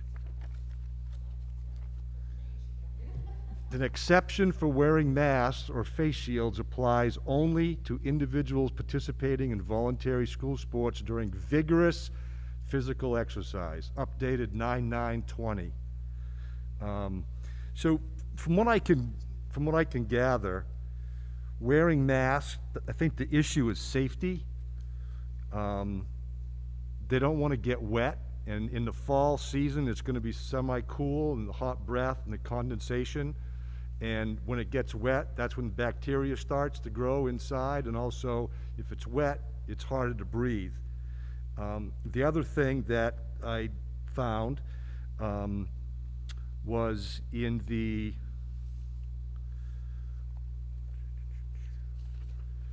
I believe it was the American Academy of Pediatrics. It talked about safety, the masks inadvertently slipping up and covering your eyes, or someone's hand inadvertently getting caught and ripping it off. I'm not sure that's going to hurt anybody because these are pretty breakawayable and just bends your ears, but they also mentioned that.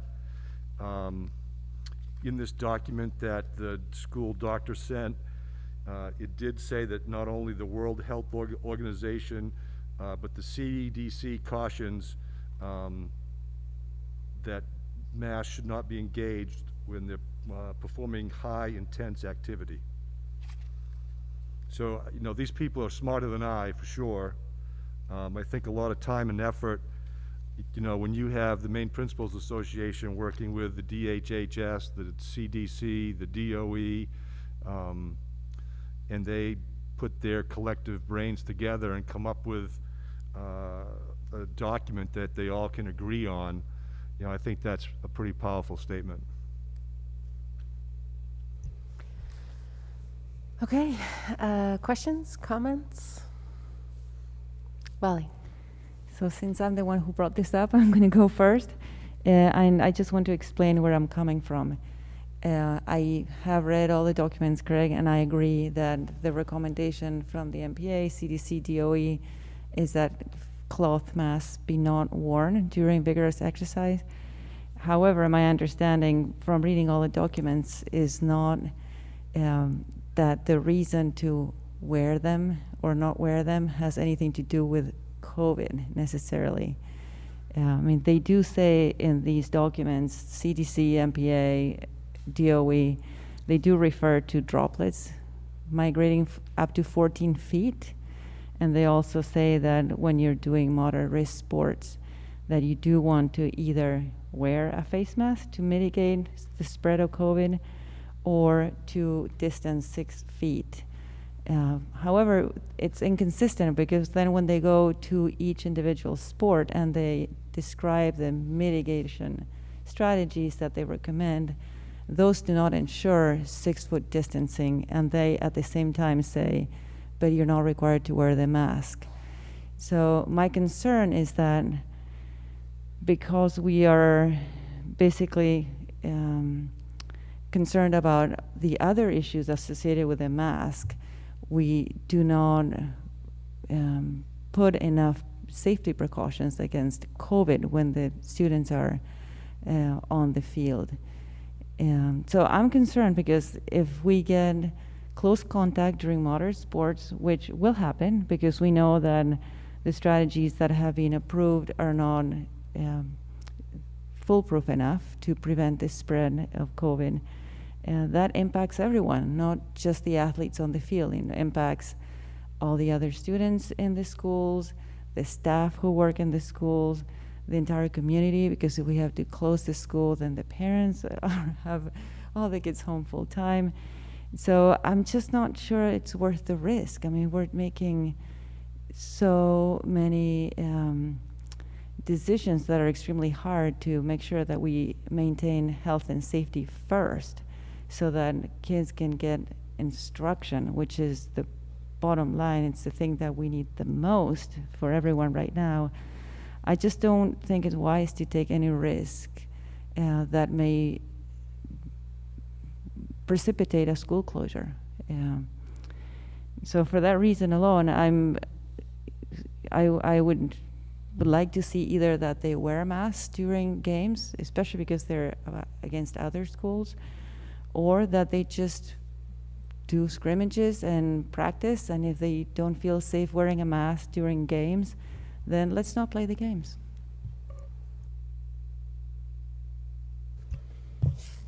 Any other question? Oh, Maura.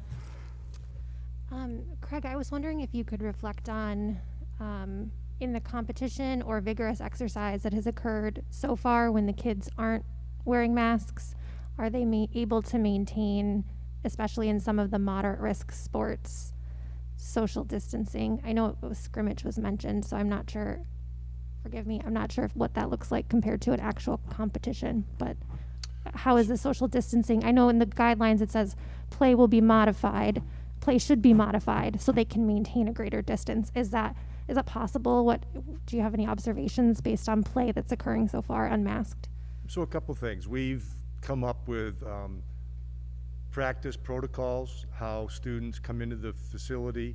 We've got zip ties across the top of the fence every 6 feet, so when they come in, they go to a zip tie, they put their backpack down, they put their water down. That's their spot, so during any break, they don't congregate. When they're doing skills and drills that aren't vigorous, they're wearing masks. So Vigorous to me is any type of drill that duplicates a game effort.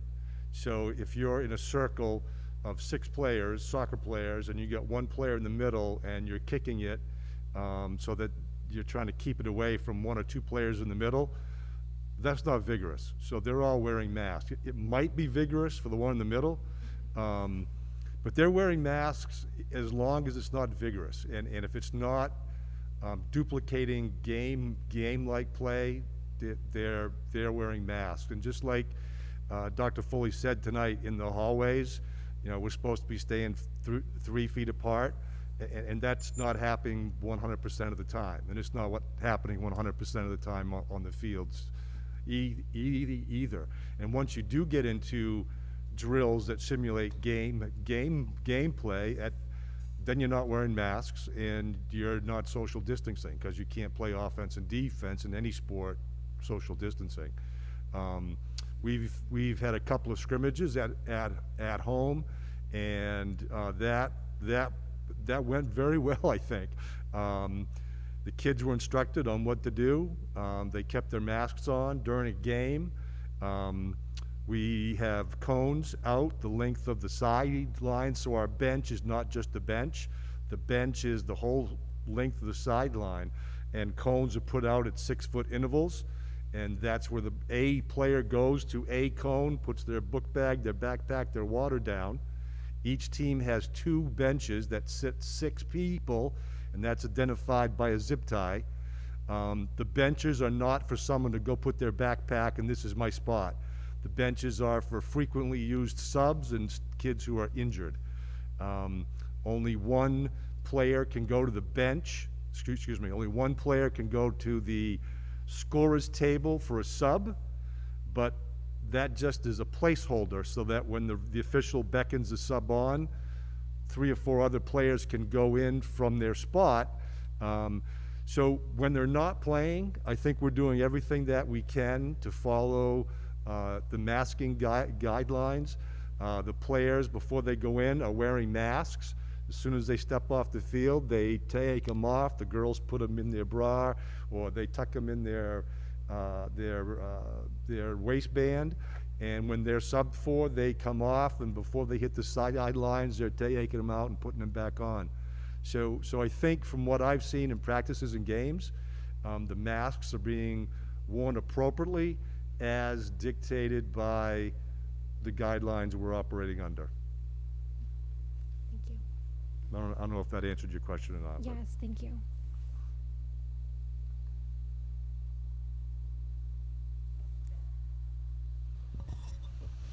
I actually have a question that you're probably thinking about, but is there a timeline on when anything is coming out for the next set of sports, for like winter sports, and then when spring sports? I mean, because it looks like everything has been decided based on fall sports, correct, so far? Yeah, and so my understanding is that all those lettered, those lettered groups, the MPA, CDC, DOE, DHHS are now working on what the winter might look like. Yep. I got to tell you, if volleyball can't be played inside, doesn't bode well for basketball. Of course. Yeah. Skiing, I think, is kind of like golf. It can be done, and it's outside, and you certainly can social distance. But that's happening. It's also the state of Massachusetts, or was it New York? I'm not sure which. They are not going to start their winter season until January, to push it back a little bit.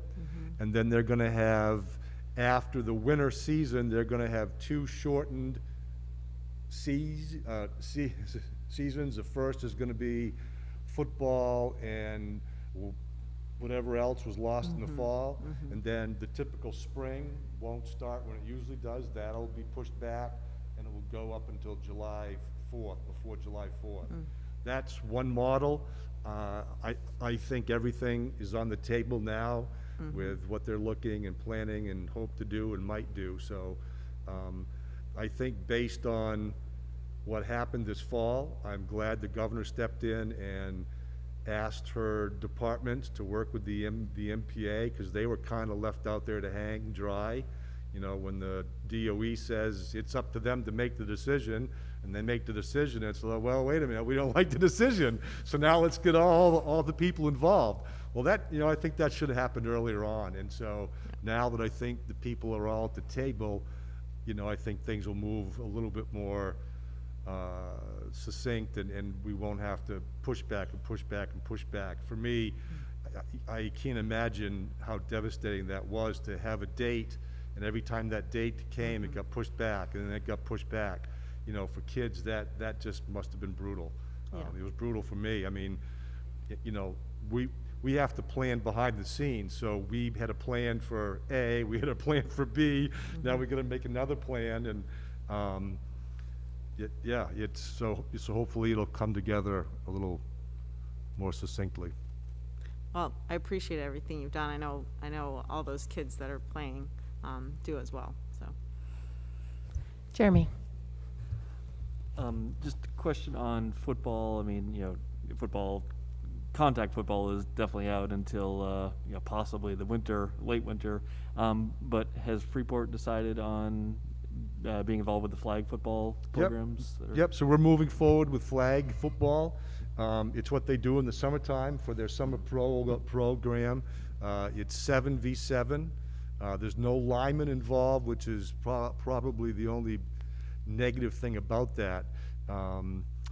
We have several senior linemen who decided not to play. Some of the underclass linemen are still staying. They're keeping them as engaged as possible, and some of them are actually, you know, running routes as well. 7v7 is basically a passing game. There's no running, there's no blocking. It's just the quarterback, the backs, and the receivers. There's not even a rush on the quarterback. He's got 4 seconds to throw the ball. So he takes the hike, he snap, he goes back, he's got 4 seconds, and the receivers are going out for patents, and it's one-hand touch. Yeah, we've got 4 or 5 games now with the same group of people. So most of our schedule, the girls' soccer schedule, they're playing twice with Brunswick, twice with Mount Ararat, who we don't typically play because they're in another conference and they're Class A and we're Class B. 2 with Greeley and 2 with Yarmouth. So those are right close by. Field hockey is almost doing the exact same thing, but they've got 2 with Greeley. So I think there's one of those 4 that soccer's playing that field hockey is not. Football, we've got Brunswick, we've got Mount Ararat, we've got Poland, we've got Gray, we've got Yarmouth.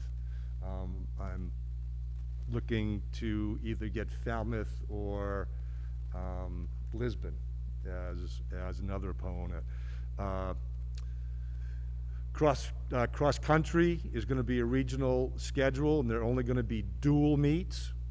And even with dual meets, with two teams, both boys and girls, we're close to the 100 number. So we're going to have to shuttle. Yarmouth has 72 runners, so you throw in our 40, and we're already over 100. So they're going to bust their girls or boys, whoever's running first. That race is going to be held. They're going to have to get on a bus and go, and then another bus is going to have to bring the other sex so that they're not both there at the same time. What else we got going? Golf. Golf is a social distance sports anyway, particularly when I play. I'm in the woods more than I am on the ground.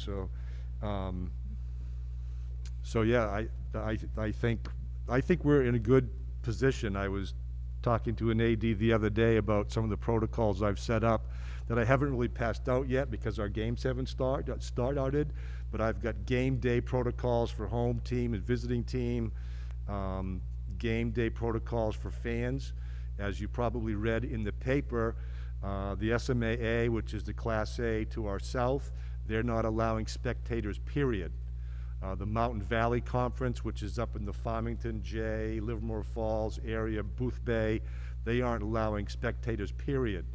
The Western Maine Conference, we're not allowing any visiting spectators, and we will manage home spectators as long as we meet the CDC guidelines of under 100. We're working on that now. We'll have a check-in system because we got to know who's in the building, who's in the facility for contact tracing. So we have a plan for that, and that'll come out later this week. So everybody will have the weekend and a couple more days before our first home game next Wednesday.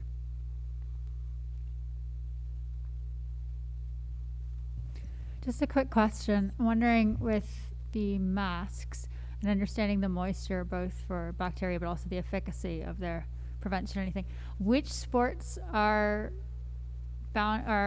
being approved for being able to participate without masks when it's at the higher intensity? Boys and girls soccer, field hockey, and football, and cross country. Golf, I don't believe golf has to mask when they're playing because they're social. They can stay 6 feet apart. So those sports, whenever they're vigorously participating, don't have to wear masks.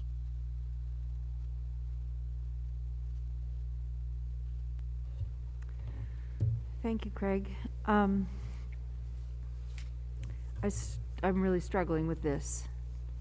I know we all like it when the DOE makes decisions for us.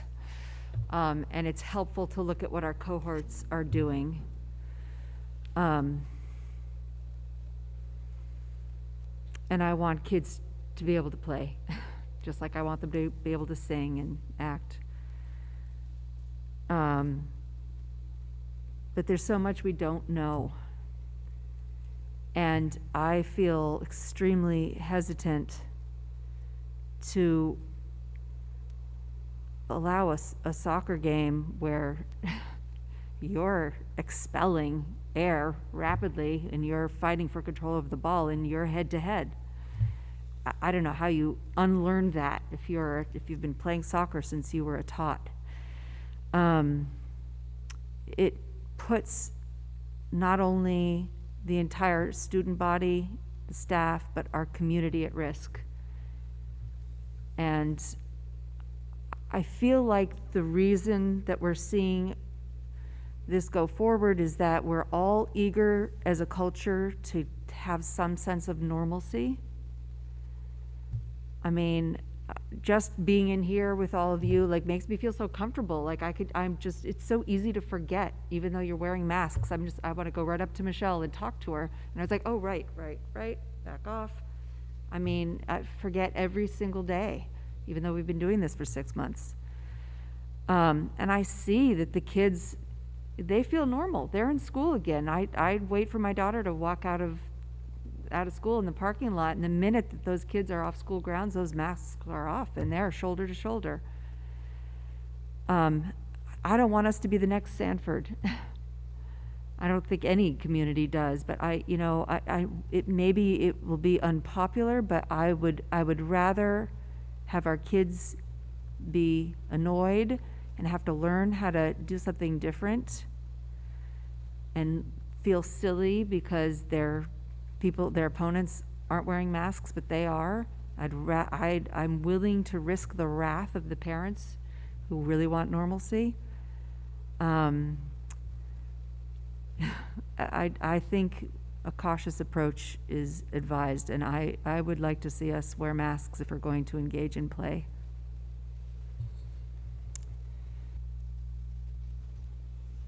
I guess I'm unclear about, are we discussing, are we going to vote on whether or not we're going to wear masks? Aren't we voting just on like the general? The motion on the floor is to move forward with games with the guidelines from the DOE and the MPA, which is what Craig was laid out. explaining about. No, Right. Okay, thank you. Excuse me for sitting down, but I ruptured my Achilles heel this summer and I can't stand for very long.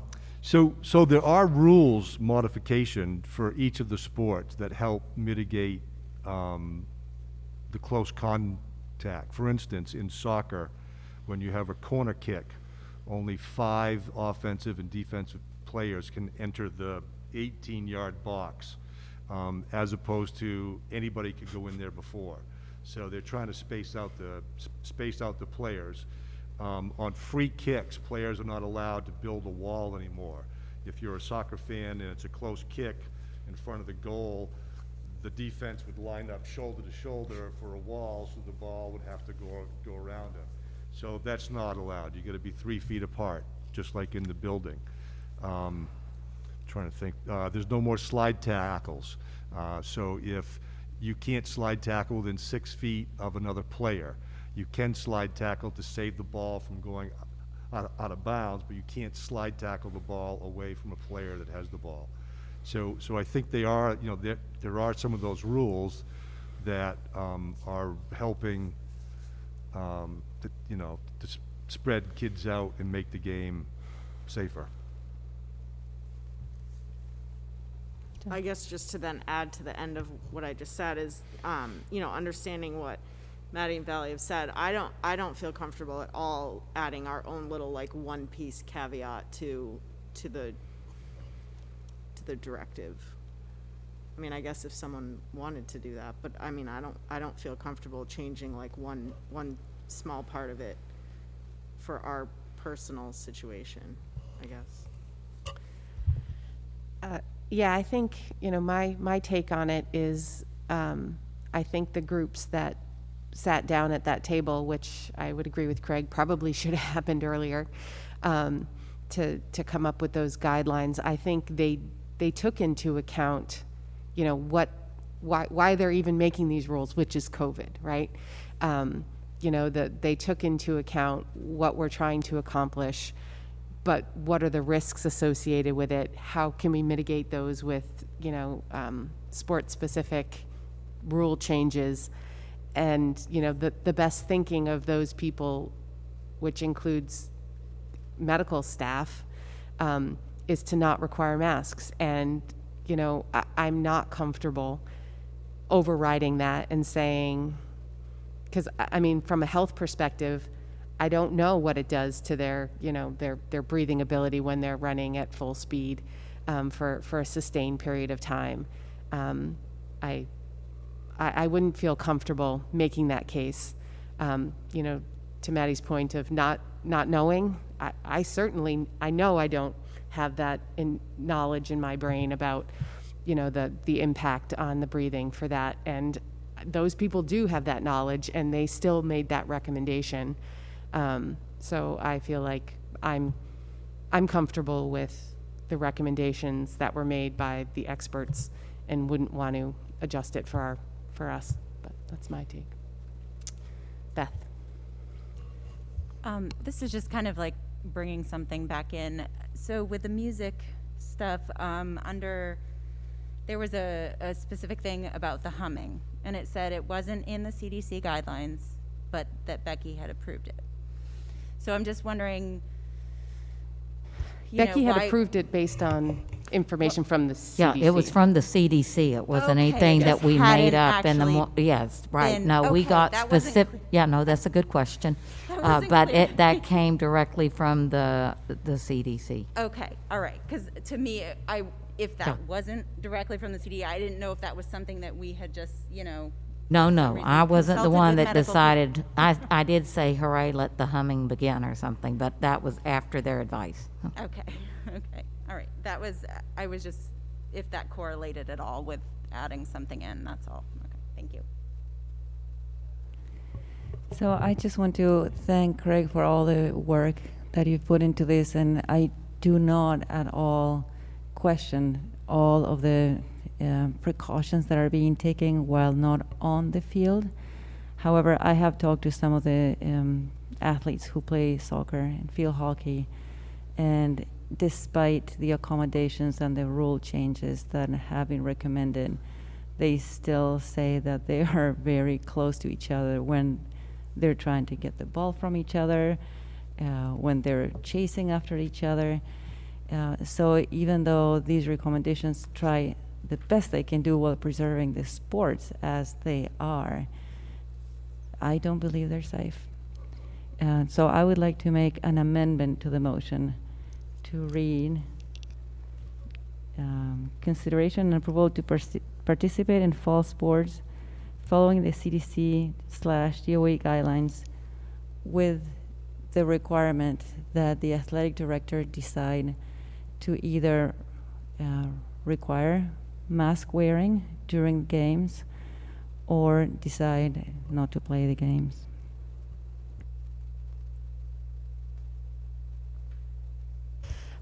Do we have a second?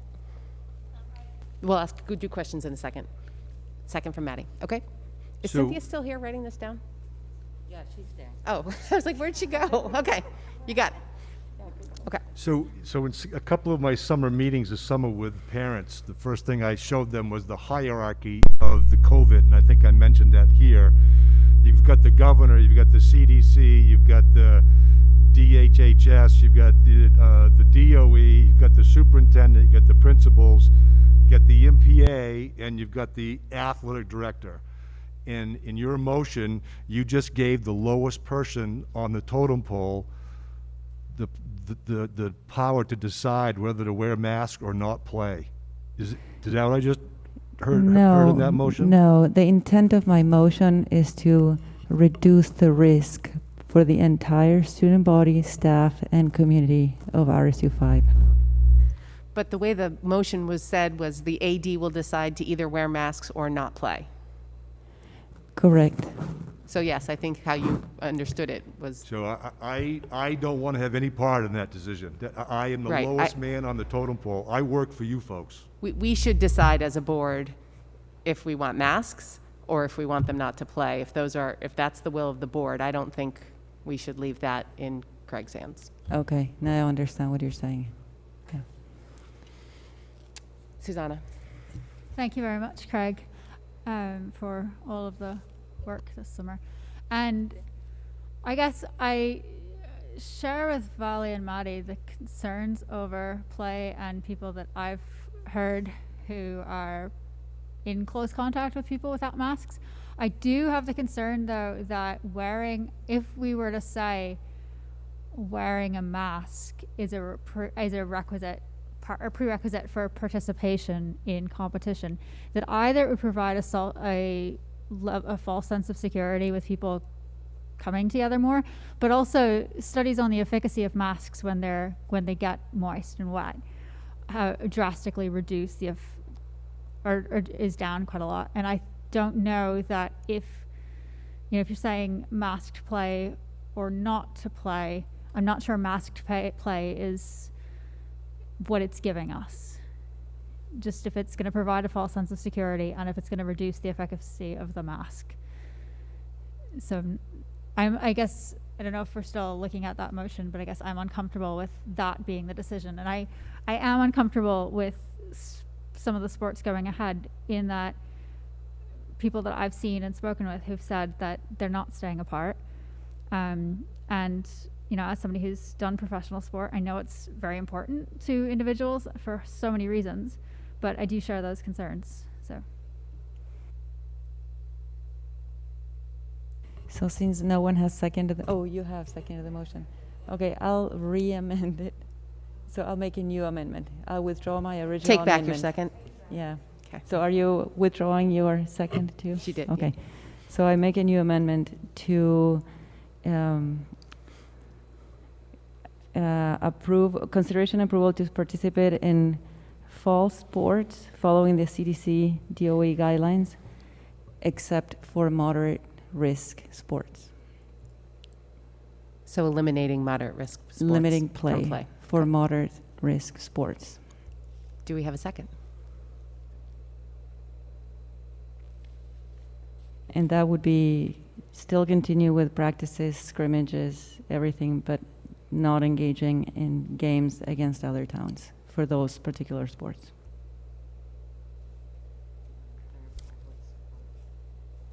Do you have a question or? I think I want a second, but can you clarify the sport? Or is that the ones that are currently without masks? So Yeah. So moderate is soccer, field hockey. Is cross country considered moderate? Flag football. Flag football. So Vali, you're proposing not all instances of mask-free activity, but the ones in which people are in close contact. Correct. Yeah, the MPA identifies which ones specifically are moderate. Is cross country or no?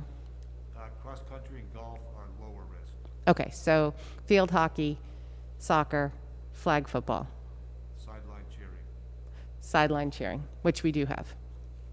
Okay, so those 4 would be out for competitive games. Cross country and golf could continue as planned.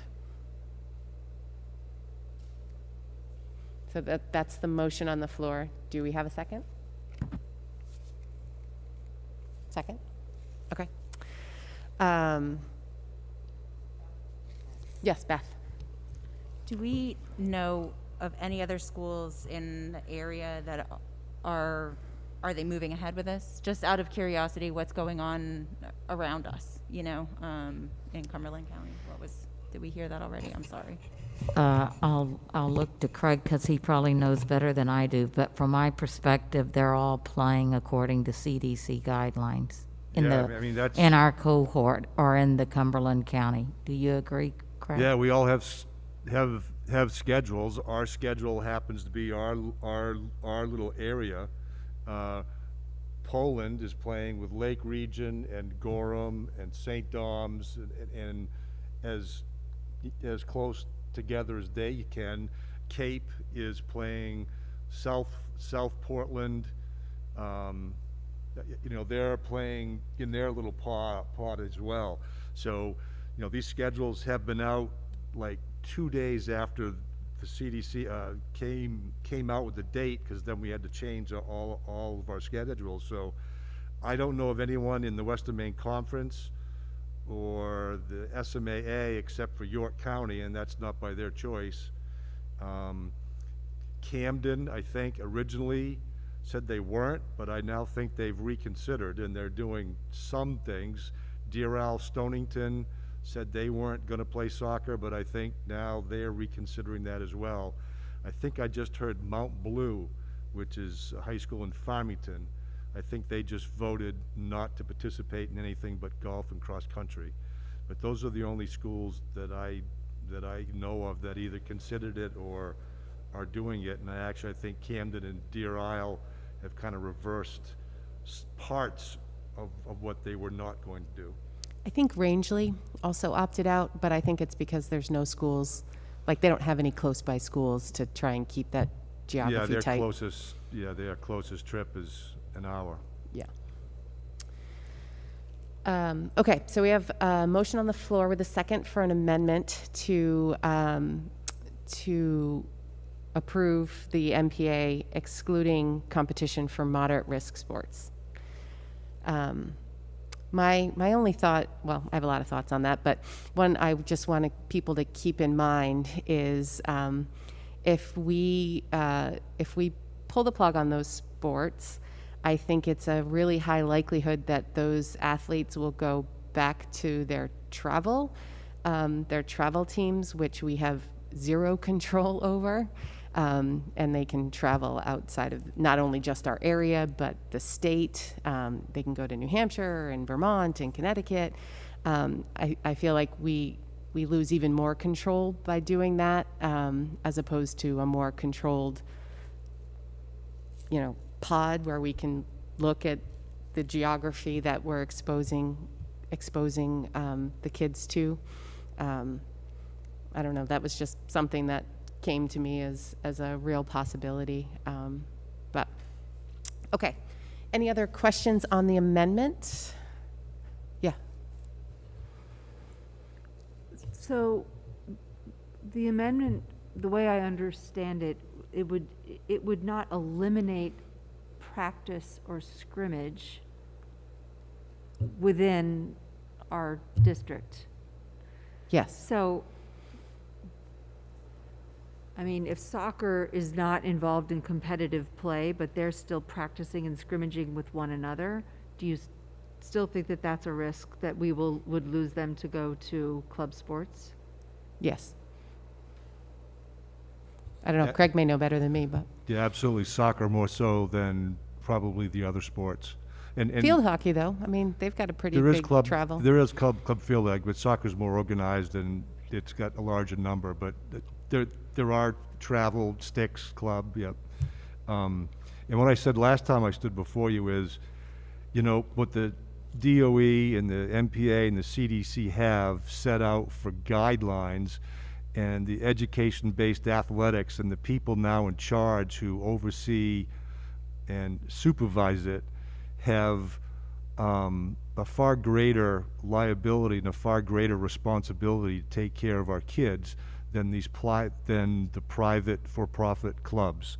And I think if they're going to play, the best place for them to play is in the most safe environment that is created by the people who are organizing it. And I think that's, you know, I think that's us.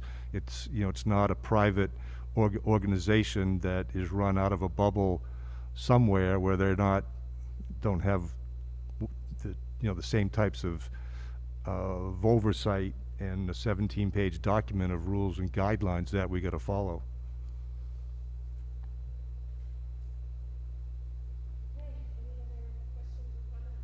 Questions or comments on the, Jeremy? Just that, you know, late this afternoon, the state did update the travel guidelines, so Massachusetts is no longer on the exempt list, so that adds to the travel story a lot closer area with a ton of travel teams. So I think it would definitely, along the lines of increasing that risk, it would be there more. And I just, on another vein, I just can't underestimate the, you know, mental health implications it would be for these soccer and field hockey players to lose that competition. And then we're in a whole different discussion of equity in terms of, you know, kids that are able to afford the travel teams versus not. So I definitely don't support that. Do we have student athletes who do both at the high school? I think we do at lower levels, but can you play travel team and play a high school? Is that against guidelines? You could possibly do that, but the logistics at the high school level of high school practices every day, and we do have one student at the high school level, a boys soccer player who goes to our school, who's not playing for our team, but he's playing for a travel club in Massachusetts or New Hampshire. So he travels down there 2, 3, X number of days a week to practice and play games with his travel team. So I mean, I find the argument about traveling with clubs very compelling. I mean, we're trying to mitigate risk, but I still don't understand the complete picture. Do we have or do we not have players on our soccer squad who play both for our school and travel? Because at this point, at this point in the season, it may be hard for anyone to switch over to travel. That's what I'm trying to assess. I don't believe there are any soccer players playing on a travel team at the same time they're playing a varsity sport. Okay. And do you believe that any of our athletes would opt to not practice with the team and not scrimmage with the team and move over to travel instead at this point in time? I think there's going to be a percentage of kids that move over and do travel, and I think there'll be a percentage of kids that say, I'm not going to play. It's, you know, it's not worth my time and effort. So I think I was going to withdraw my second because I was under the impression that travel teams weren't going on at the moment, and I'm not quite sure where that was, but clearly that's outdated. And I'd rather have participation in a more controlled environment, if that's the case. Can you withdraw a second? I don't know. Just a moment. I know we've withdrawn seconds when you can just vote no. Yeah, I think we usually only withdraw seconds when the person with the first asks you to, so they can change it. Right. I think it's already been seconded. Yeah. So. Yeah. So, okay. Yes, Lindsay. I just want to acknowledge that this is impossible. And I want to acknowledge too the discrepancy that I see between things like there's no max for the number of kids we can put on a bus now. Who knew? And But they still have to have the spacing, right? Like, that was a weird I don't statement. know. I didn't hear that when I Yeah. heard that tonight. And Well, we'll get back to that. you know, music. I mean, this is arbitrary at this point in time. On the other hand, mental health for our children at this stage of the game, 6 months in, I watched my own, the younger. I completely respect what Vali's saying. And I mean, we heard tonight there's already a case at Mount Ararat, and now we've heard several of our teams are playing Mount Ararat. So we have taken so many precautions.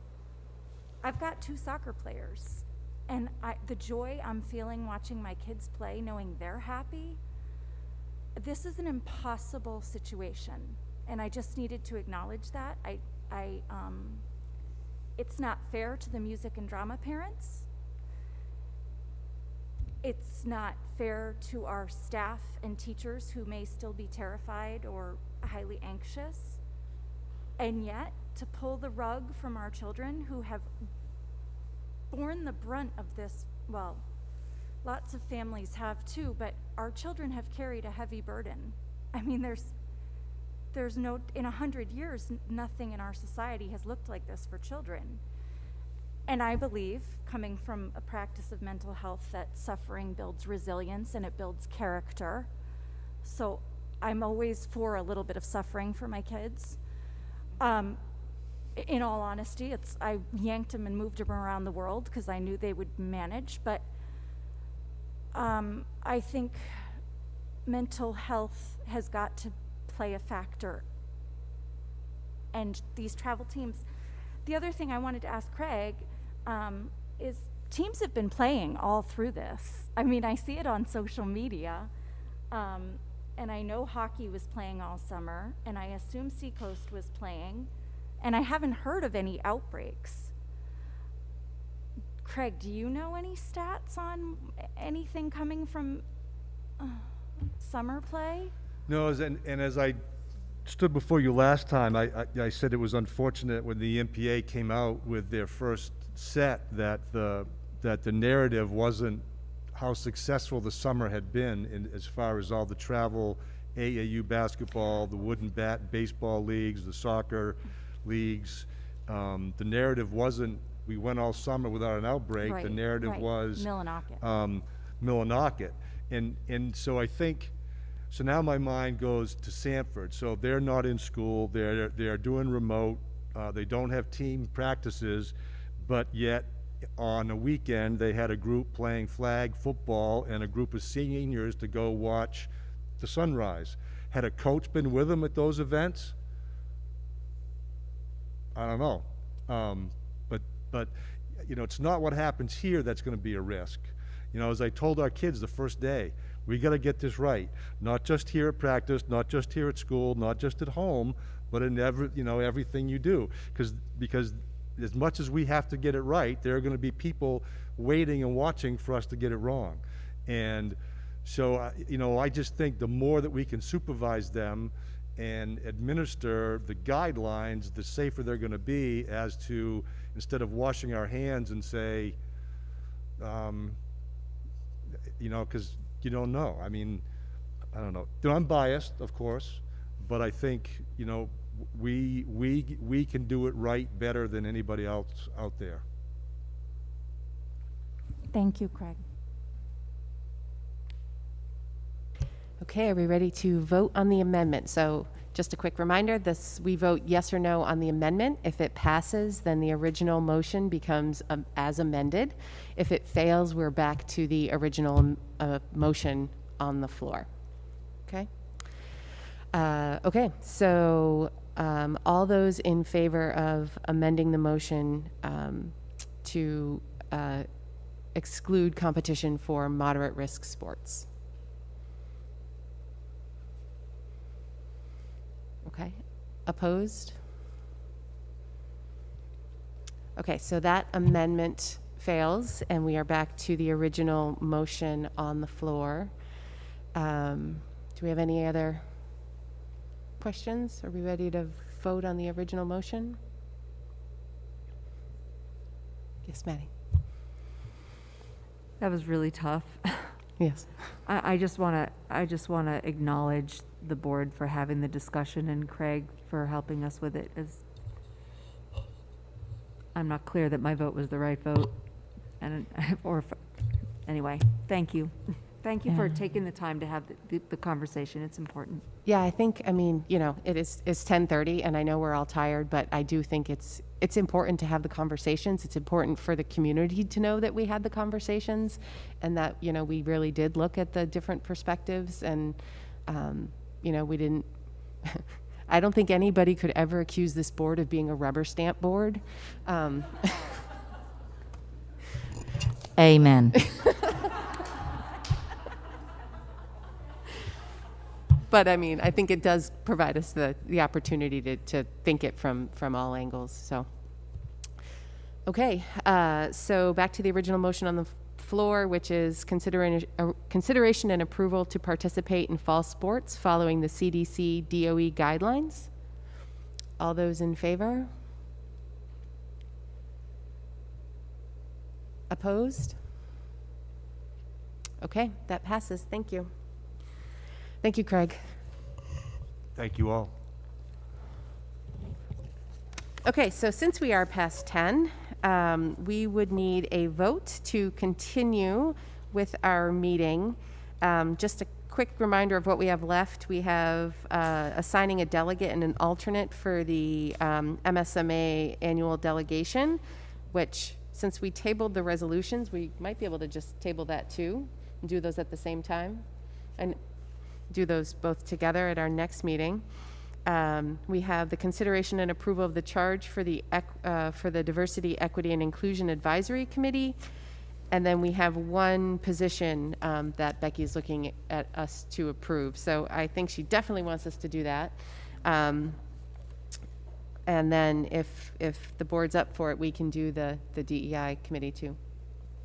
So moved that we keep going. Second. All right, so all those in favor to continue? Opposed?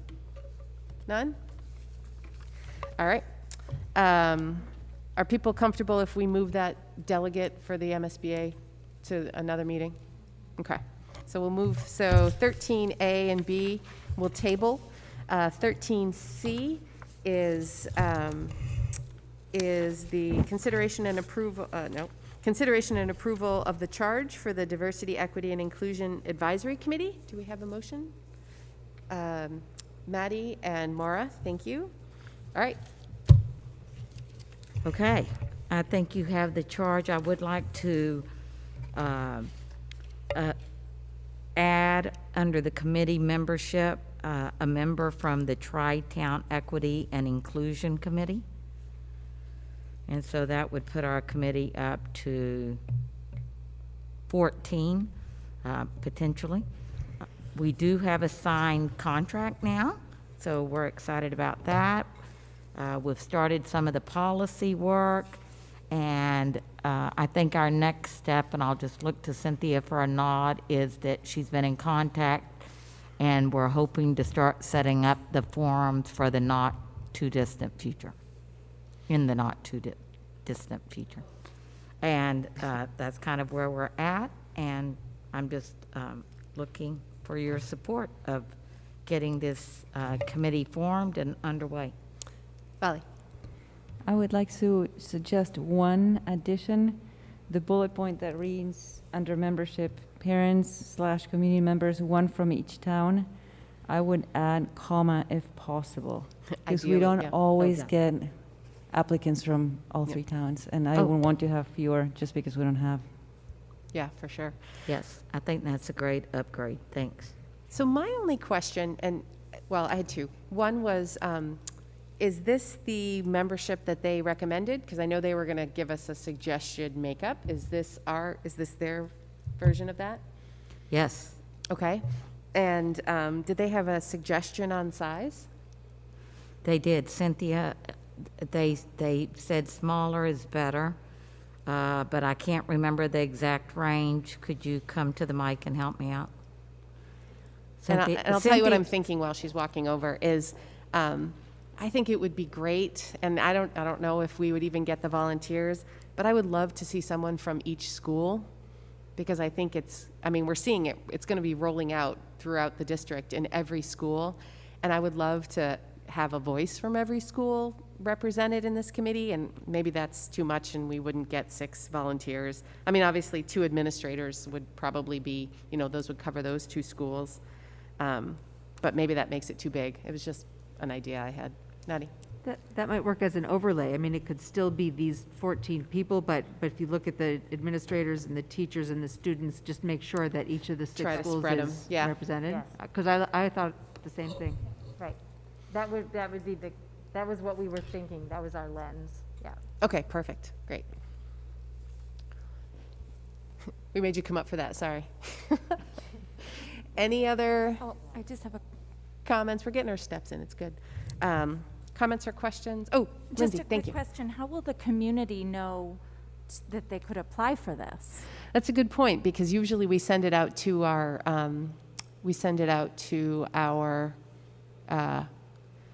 distribution lists, which don't necessarily include people that don't have kids. Facebook. Facebook. We could all, I imagine it'll be on the district's Facebook, so we could all share it so that everybody we have contact with would see it. We can send it off to the Tri-Town group and have them disseminate it and, recruit for us. Yeah, Beth. Maybe something to the towns? Yep. Could we send a notice to the Yep. towns to distribute to their Yeah, because avenues? I know, although I haven't seen it in a while, maybe they stopped doing it, or maybe I got off the list, but Durham used to do like a blast, and like a news blast, an email blast, and it'd go out to, whoever had signed up. It was 600-700 people, and, they would have opportunities for things that were going on, and maybe the other towns have something similar. So, sounds like a strategic communication question. Yes. One question is just on the community members, the distribution between parents and community members as being in either or both and, or how that's working. But if it's 3 people, is there interest in having those people who are unaffiliated with the school, or are we open to parents and community members aren't necessarily the same, one and the same, and just wondering what. No, that- but we're just thinking we want, 3. And if it ends up being 3 community members, that's fine. If it's 3 parents, 1 from each town, that's fine too. But we just want representation from each town. Okay. And, sometimes you can't fill the positions on these committees, and then other times, there's a lot of interest, so. Yeah, and it's just I feel like, we might have a lot of interest for this topic. Okay. It's just that since they both represent different cohorts, I didn't know Yeah. if those are 2 different experiences we want to get, in which case, is that something we want to make clear, or is it just I we don't want think, other people? yeah, I Okay. just think we want, and I think you want the committee manageable. Yes, So oh, I certainly. guess I'm more worried about it getting unwieldy. Because I think there's other ways to get that input if we want it. That's true, too. Yeah, Maddie. Could we maybe just remove the word parents, knowing that it's highly likely that parents will raise their hands for it? Could it just say community members? That bullet? Could we just remove parents and just have it say community members? Because I think parents would realize that they are in fact community members. Because I worry that community members who aren't parents of current students might Yep. think that they don't qualify. So if Right. it just said community members, 1 from each town, then parents, of course, they're interested in going to apply. It'd probably be easier than putting the Venn diagram of all these people are welcome. Valerie, did you have your hand up? No? Yeah. I was like, it's usually up. I just bounce back to you. Okay. Everybody comfortable with that? So we have the motion and the second on the floor. So we will take a vote. All those in favor? None opposed. Great. Thank you. And then the last item we have before a quick public comment, in case anybody's still on. There's one person. Okay, we got people on. We're going to get there. Personnel. Consideration and approval to employ a .5 ESL teacher for the 2020-2021 school year. Yes, I'm very excited. Wait, hold on. We're Oh, gonna I'm get the motion sorry. first. Ooh, I'm just getting just ahead of kidding. myself. Beth and Vali, thank you. Okay. I like doing this ahead of time. It's good. So I'm happy to recommend Lana O'Shea as the ESL teacher for RSU5. She comes to us with the Master's in Education from National University in California. She has 19 years of experience, one of the most culturally diverse school districts in the country. And one of her references noted, Lana is passionate about teaching and clearly loves kids. She's an energetic, experienced teacher who connects naturally with students and parents. So we are very excited to welcome Lana to RSU5. Okay, any questions? All those in favor? None opposed? Thank you. Welcome, Lana. All right, so we don't have any public left in person, so we will provide the opportunity for our folks still on Zoom. If you had a public comment that you'd like to share, if you wouldn't mind putting your hand up, raise hand option, and we can unmute your mic for you. We'll give them a second because I think there's a bit of a delay. Yeah, she said there's still someone on, so thanks for hanging in there, whoever's on.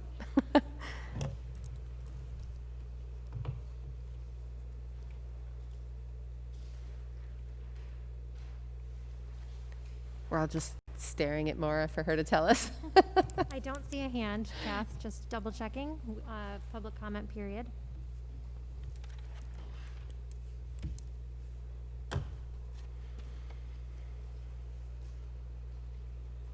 All right. Well, then I would take a motion to adjourn. Jen and Maddie, thank you for that. All those in favor? Never anybody opposed to that. So thank you very much. And we apologize for any technical difficulties, but we did record the full meeting. And so if folks weren't able to watch it live on YouTube, there will be a recording of the whole meeting up on YouTube in the next day or so. So thanks, everybody.